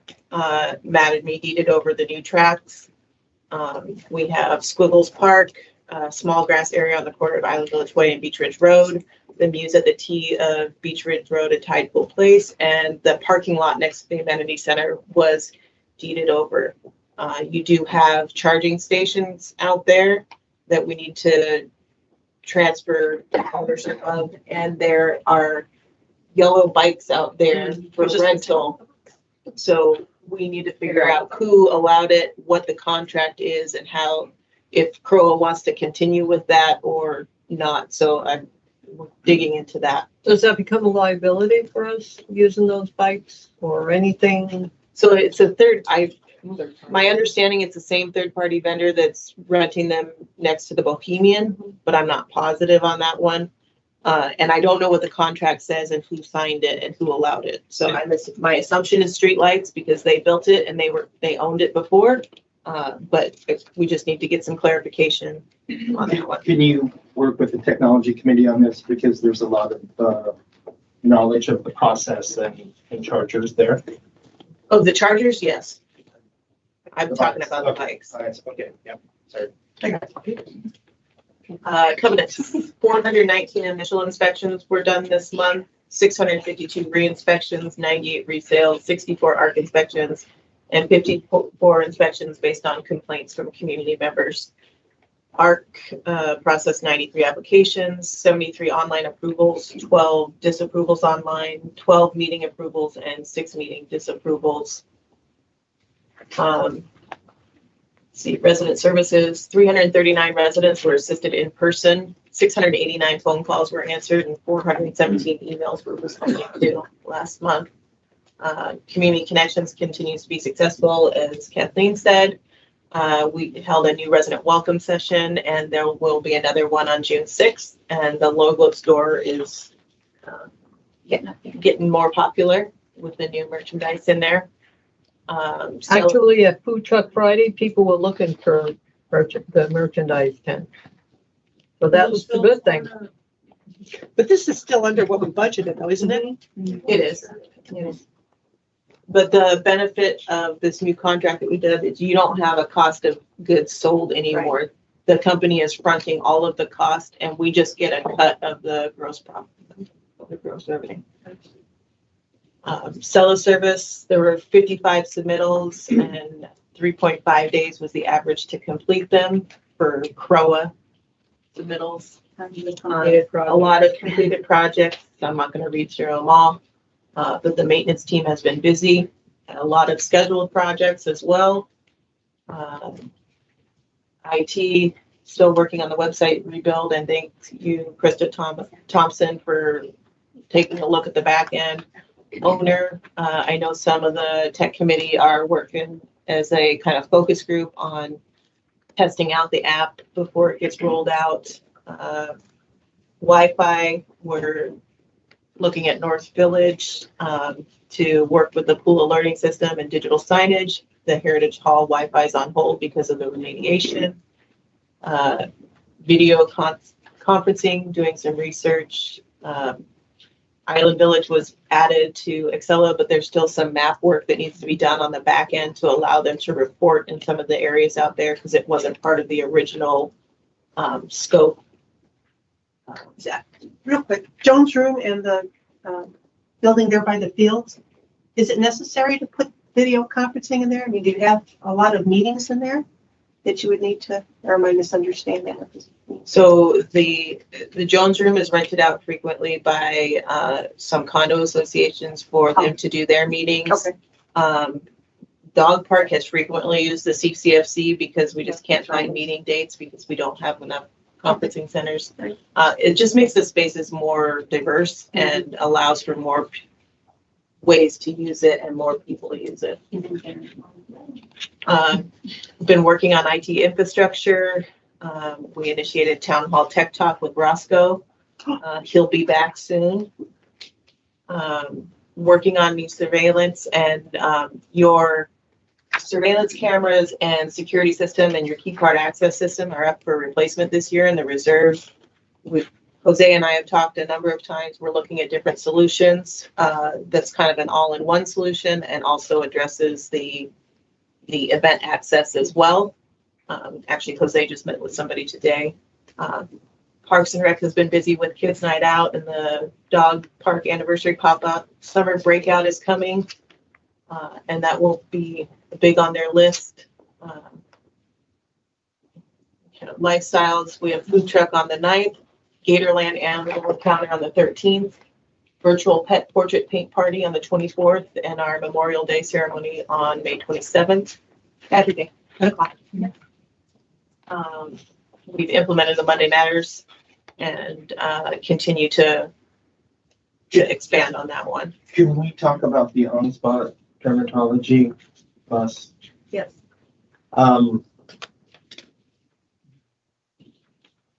There was some discussion in terms of the fact that there's no free checkup there, right? We're not offering a free checkup. It's all. So I thought we had said that we weren't going to advertise and kind of let everyone know that there's a paid service that's in town, but maybe I don't. It was part of they were brought in as part of the emphasis on the health cornerstone. Right. We'll be partnering with Advent Health on some other ones. It's the same concept as the Big Red Bus as well. Right, but that's, yeah, but the difference between this is that there's a charge. It's no different than Food Truck Friday. Yeah, I mean, food truck, we don't provide free food and we have events that are not. What? We have events like the Paint Your Pup is not a free event. Okay, if everyone's good with it. I think there used to be a mammogram thing that came here periodically. That should be in October. Oh, coming back. They did have a lot of people come to the dermatology bus. If everyone else is okay with it, I thought we had discussed that there was challenges around that, but. I think we did, and I see what you're saying, but I mean, the food truck is a really good argument to. Well, food truck isn't for our health. so even more so. We're not subsidizing it with CROA dues, right? So this is so. It's just that, hey, it's here available if you want It's it. aligned with, Convenient it's for those aligned of you with who policy. can't It's not travel. creating- I mean, that's my 2 cents. You don't have to leave Celebration to get a We dermatology. know the risk of skin cancer and getting good, and honestly, getting an appointment is difficult as a, so my comment is, I think that is fully aligned with. And our they mission. take most insurance. Thanks everyone for the feedback. Can I ask you a question, Lauren, under here where it says 2023 management executive? It says all the wood tables at Island Village have been sanded down and stained. Yeah. It's not even like, we did it for preventative maintenance purposes. okay. Naked wood? Yeah, it was just Like, naked wood, it so wasn't we sealed. stained it and sealed it, so that way, Thank you. with the moisture and the humidity. Okay, thank you. The other comment I had, just, I've heard some confusion between what's community connections versus new resident welcome. So can you, Yeah. you don't need to explain that here. I know the answer. Can you put that in Monday Matters periodically? Yes. Just to say, here's the signups, and by the way, new resident is for new residents, and they, Well, I mean, the new resident orientation at Town Hall is Right. more management centric and Right. here's Covenant's ARC information. Right. Who do you call for what Right. at Town Hall? And obviously the Community Connections is in partnership with Right. CBD, the foundation. it's like who's doing what in the community. And Community Connections has been pretty popular. Exactly. So just, I think, continuing to push those out. Community connections is helpful for people who've been here 10 years. How was it, Jared? You got to sit through it. It was good. It was very informative. I mean, I've lived here for 10 years and I still thought it was interesting. Yes. Informative. So it was good. And the people were appreciative of it as well. So. So the service area quarterly meetings have been completed. They're working on landscaping improvements. The Spring Lake Townhome painting project has been completed. Budgets have been drafted and started. We'll start talking with the committees about those, along with the finance committee as well next month.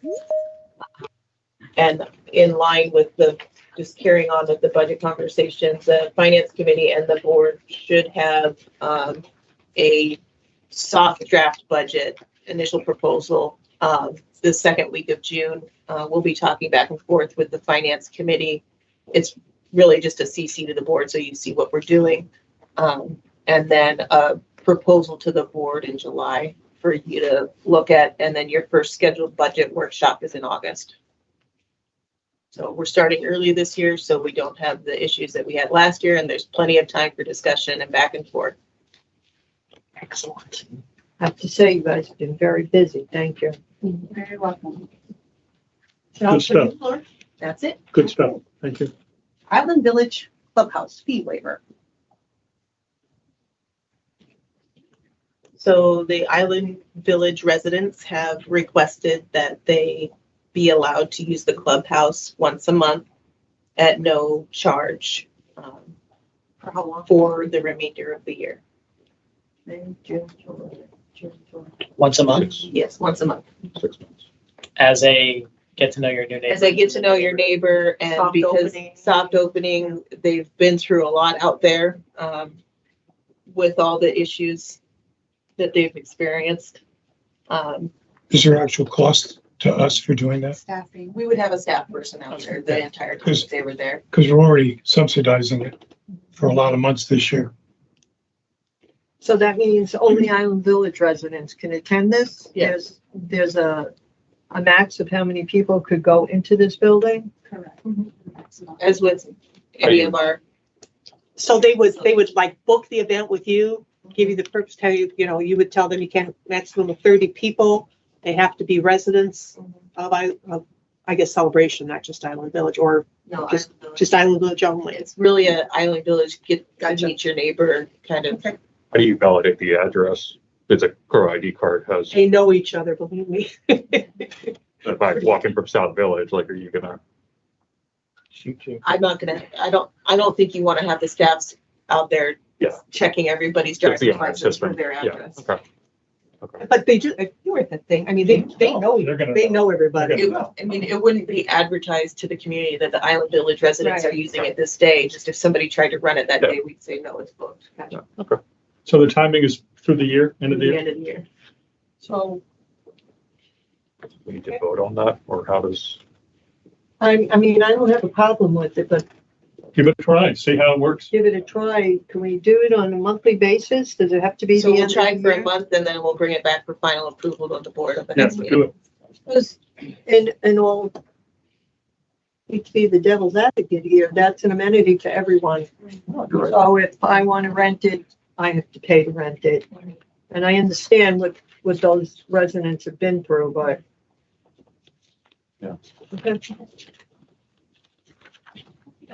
Just as a straw vote, I'm supportive of it going through the end of the year.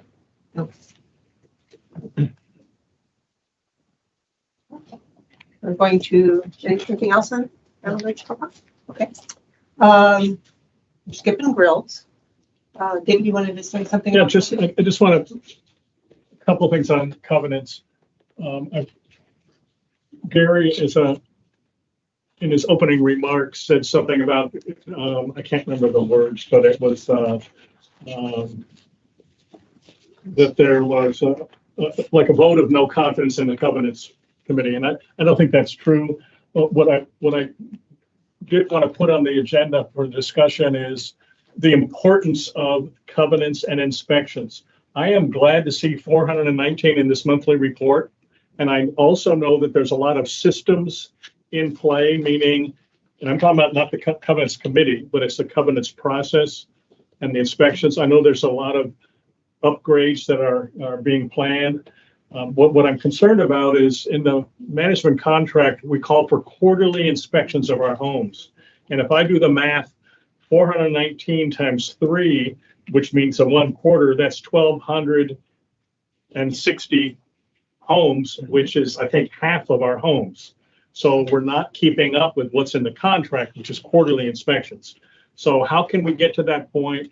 And then at the same time, one of the balances we've had as a board and management over the years from pre-COVID was coming down too hard. So we wanted, and I know that Gary and the Covenants Committee authored articles in the Celebration News that says, homeowners, this is your responsibility. We hope that we find 0 things wrong, because it's really on me to clean my sidewalk and for me to deal with my rot and for me to deal with the weeds and so forth, and the painting. And so how can we instill that individual owner's responsibility, because it is theirs, but also make sure that we're doing the inspections, and so that the inspectors can go more quickly and meet that once a quarter review of every single family dwelling. So I just wanted to have a very brief discussion tonight that helps us move that forward, because we're not forgetting covenants.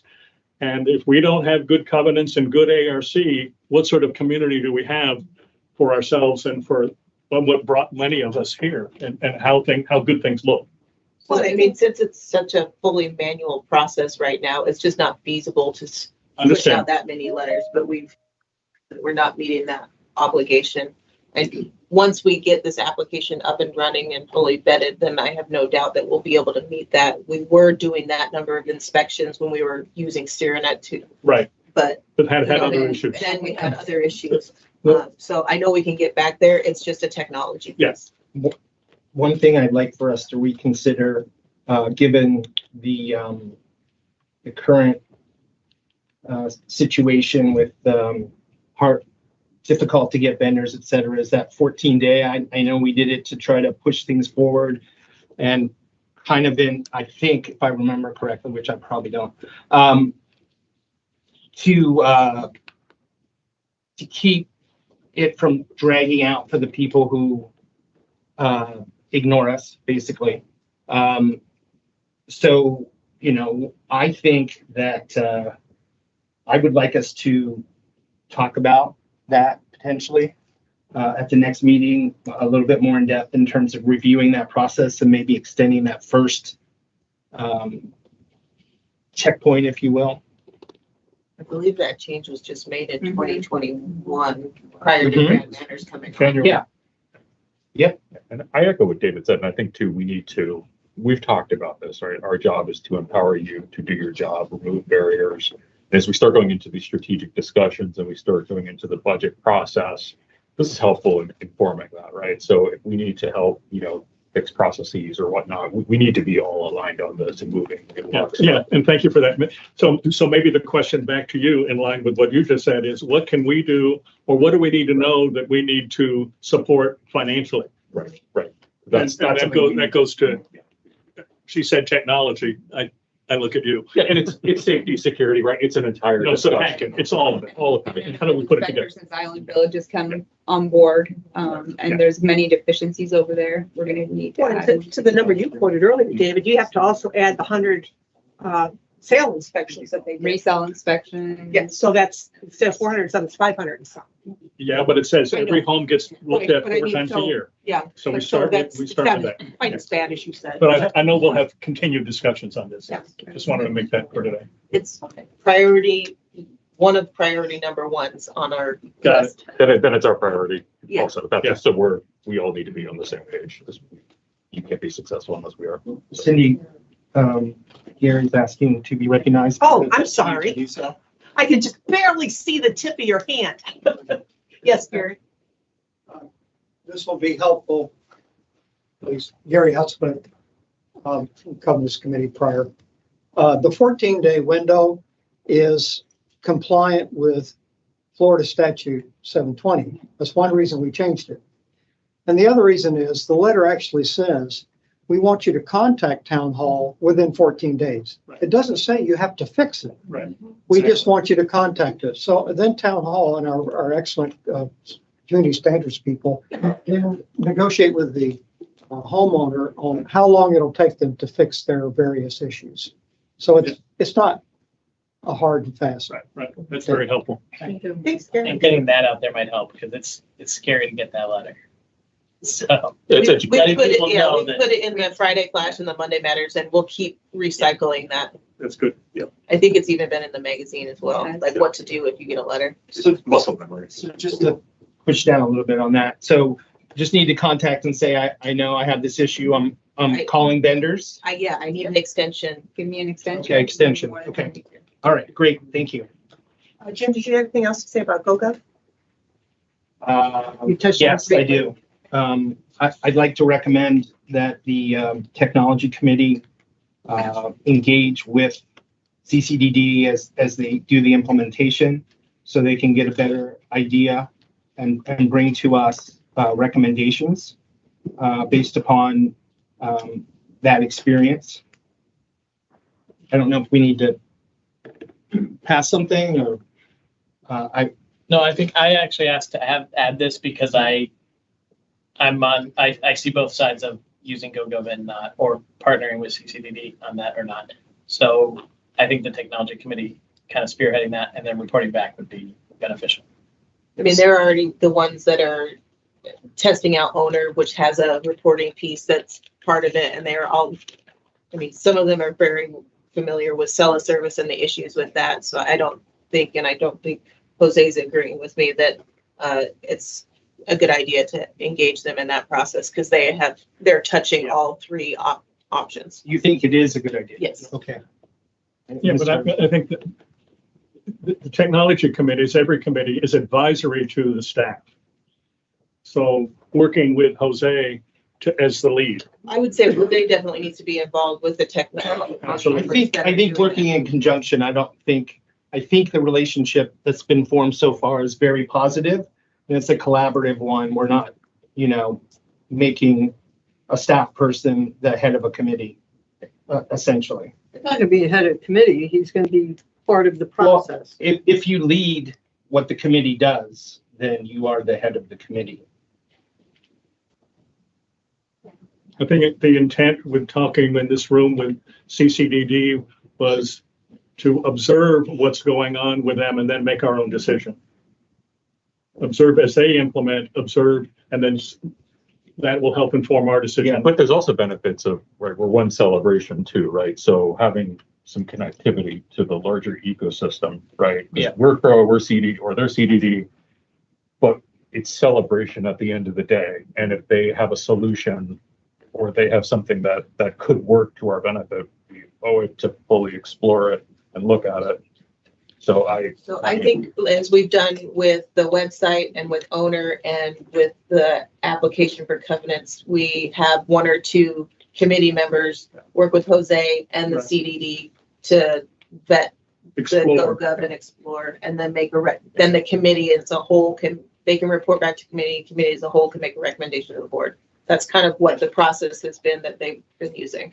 Yeah, that works. I'm not against GoGov either. My only concern is the confidentiality of our database content. And so if that's clarified, then that's even better. Yeah. But they're paying for it. Right. Okay, so it is 5 after 8. Continue or? What's everybody think? We didn't know what Celebration News was, right? Did we? That and the newspaper should be combined into one topic. Can I spend 20 seconds on this and then I think. Sure. as Set the we- stage. Okay, so maybe when we get into It may not be resolved tonight. all right. Strategic discussions, I think this is a great place for this to ultimately sit and be properly discussed. I'm not talking about the preference of like newspaper versus magazine. That's an important consideration, but I think we need to look at our sources of revenue, right? Revenue streams, and are we getting the most optimal revenue from that? Is it the most efficient way of communicating to the community? I know the Communications Advisory Group did that as well, but I just think we maybe need to take a second look at that. It's been in place for a few years, and Are you talking about the news or the magazine? the magazine. Well, we're same thing, right? So Celebration News is The now. Celebration News Yeah. magazine. yeah. Right. So I think it's important though, as we get into the strategy discussion, because we're going to be talking about budgets, we're going to be talking about this, and this, and obviously maintenance and all these other things. Like there's a lot coming in, right? We want to look at ways to offset certain expenses and finding creative ways, thinking outside the box, revisiting what we've done, I think is important. So that's it. That's more than 20 seconds, but I just think it's something we need to look at. I didn't hold you to it, Thank you. but I do agree with what you said. Yeah. And to be clear, we don't make any money on the magazine. We don't spend any money or make any money. It's cost neutral though. Which is, well, but it wasn't supposed to be. Right. You don't have a contract with them currently. So there's no, okay. But we never from day one got anything from them. Yeah, it's a larger discussion again, but I Yeah. think is But critical. to see. revenue streams, I think, is important discussion. So thank you. Well, but there's a sub piece on that. It's not just revenue stream, but it's also, if we don't have a contract, that could end today. Mhm. So what becomes the communications vehicle for tomorrow? What other vendors are out there with what sort of financial arrangement that feeds into revenue stream? Yeah. Or Liz has done some Yeah, great legwork point, on David. other Thank you. vendors for it and. And so- emerging communication channels too, right? I mean, we have a magazine, newspaper. It's potentially an opportunity just to look at everything. so even broadening that, do we need a monthly publication in print? Do we do every other month? Just broaden the whole discussion about print communication. But then there's other types of strategy, the tactics. that goes back to that communications task force. Okay, that's all. Thank you. Sorry, that was more than 20 seconds. I think the next one's yours too, Charles. There was a discussion, there was an email sent to us about Grand Manor's evaluations. So do we have anything prepared, I guess, from your side, or is there any, I guess, or maybe I'll look at the board. We talked about this and then stuff hit the fan. Yes. I do recall that Roger said that he might be able, when we were at the very start of the discussions, that he had some templates that he was aware that other communities use, Yeah. that he could share with us, and then we could, kind of. The RFP document also has a very clear kind of checklist of scope that we could use that as a guideline for. Yeah, I think we just need attention to this because as I recall, the contract with Grand Manors is up, automatic auto renewal for November 2024. And I think it's good to just do a pulse check and just see kind of how we are. Are we on track? Are we on track? What are we doing well? What can we improve? Continue. Where can we improve? So what's the process? Yep. Start, stop, continue. Do you want to remind Roger and see how fast you can get that? I will have him. I remember sending some stuff around too. Well, now, Oh, yeah, yes, you about did. 18 months ago. But Right, remember that? Yeah, you did. We'll reach out. Okay. Yeah. I'm sure it exists. Get on it. You know, Yeah, because you don't want Probably November something on 24 to come and go. yeah. pretty sure there's. So, It's like an employee annual evaluation or whatever. Correct. Good job. It was actually supposed to take place last September. And. Yes. well, That yeah. never took place. Okay. So last thing on the agenda is board comments. Shall we take the time? It's 10 after. Is that a yes, no? Yes? I just have a statement. At the April board meeting, Mr. Grindle stated in official proceedings that he can't say he'd never take a bribe. I think this is a highly unethical statement and not the representation that the CROA or the Celebration Community Services want serving as treasurer. So I'd like to request for Bill to be removed from its officer role as treasurer based on that statement. I get to respond? Yeah. Well, you seem to be redoing the board in your own image. So, because you also seem to be doing the same thing with Cindy, I think anybody who was. I never, just to clarify, I didn't say anything about Cindy at all. Hold that thought. I'm talking now. Anybody that was here knew I was joking. I don't see any, and it needs levity, because the fact of the matter is we're being accused anonymously and sometimes not anonymously. You're just looking for a way to get rid of me because I challenge you. I am not looking to get rid of you, just as treasurer. I think while the comment was made in jest, I think actions have consequences, and the consequence of making a bribe comment as a treasurer of any board in the history of board of directors is removal. I think you really scratched for this one, but I will not be leaving. And okay, then I'll also say to the other directors, this is a pretty clear black and white sort of thing. There's no lack of clarity here. So if you don't support this, then you find that to be an acceptable statement. In your opinion. Just so you know, I'm not sure if you were able to look at the audience while you were talking, Bill. There were people, when you said everyone knew, I was joking, who shook their heads. So it wasn't everyone. I'm thinking people who know that you have a dry sense of humor knew that it was a joke potentially, but you haven't even apologized to the people who didn't know that and that you said as treasurer. So, you know, I would like for you to, at the very least, specifically state that one, it was a joke, and two, you will not joke about it again. I can do that. One, it was a joke. I'm sorry people didn't all get it, but some of the people in this room also laughed.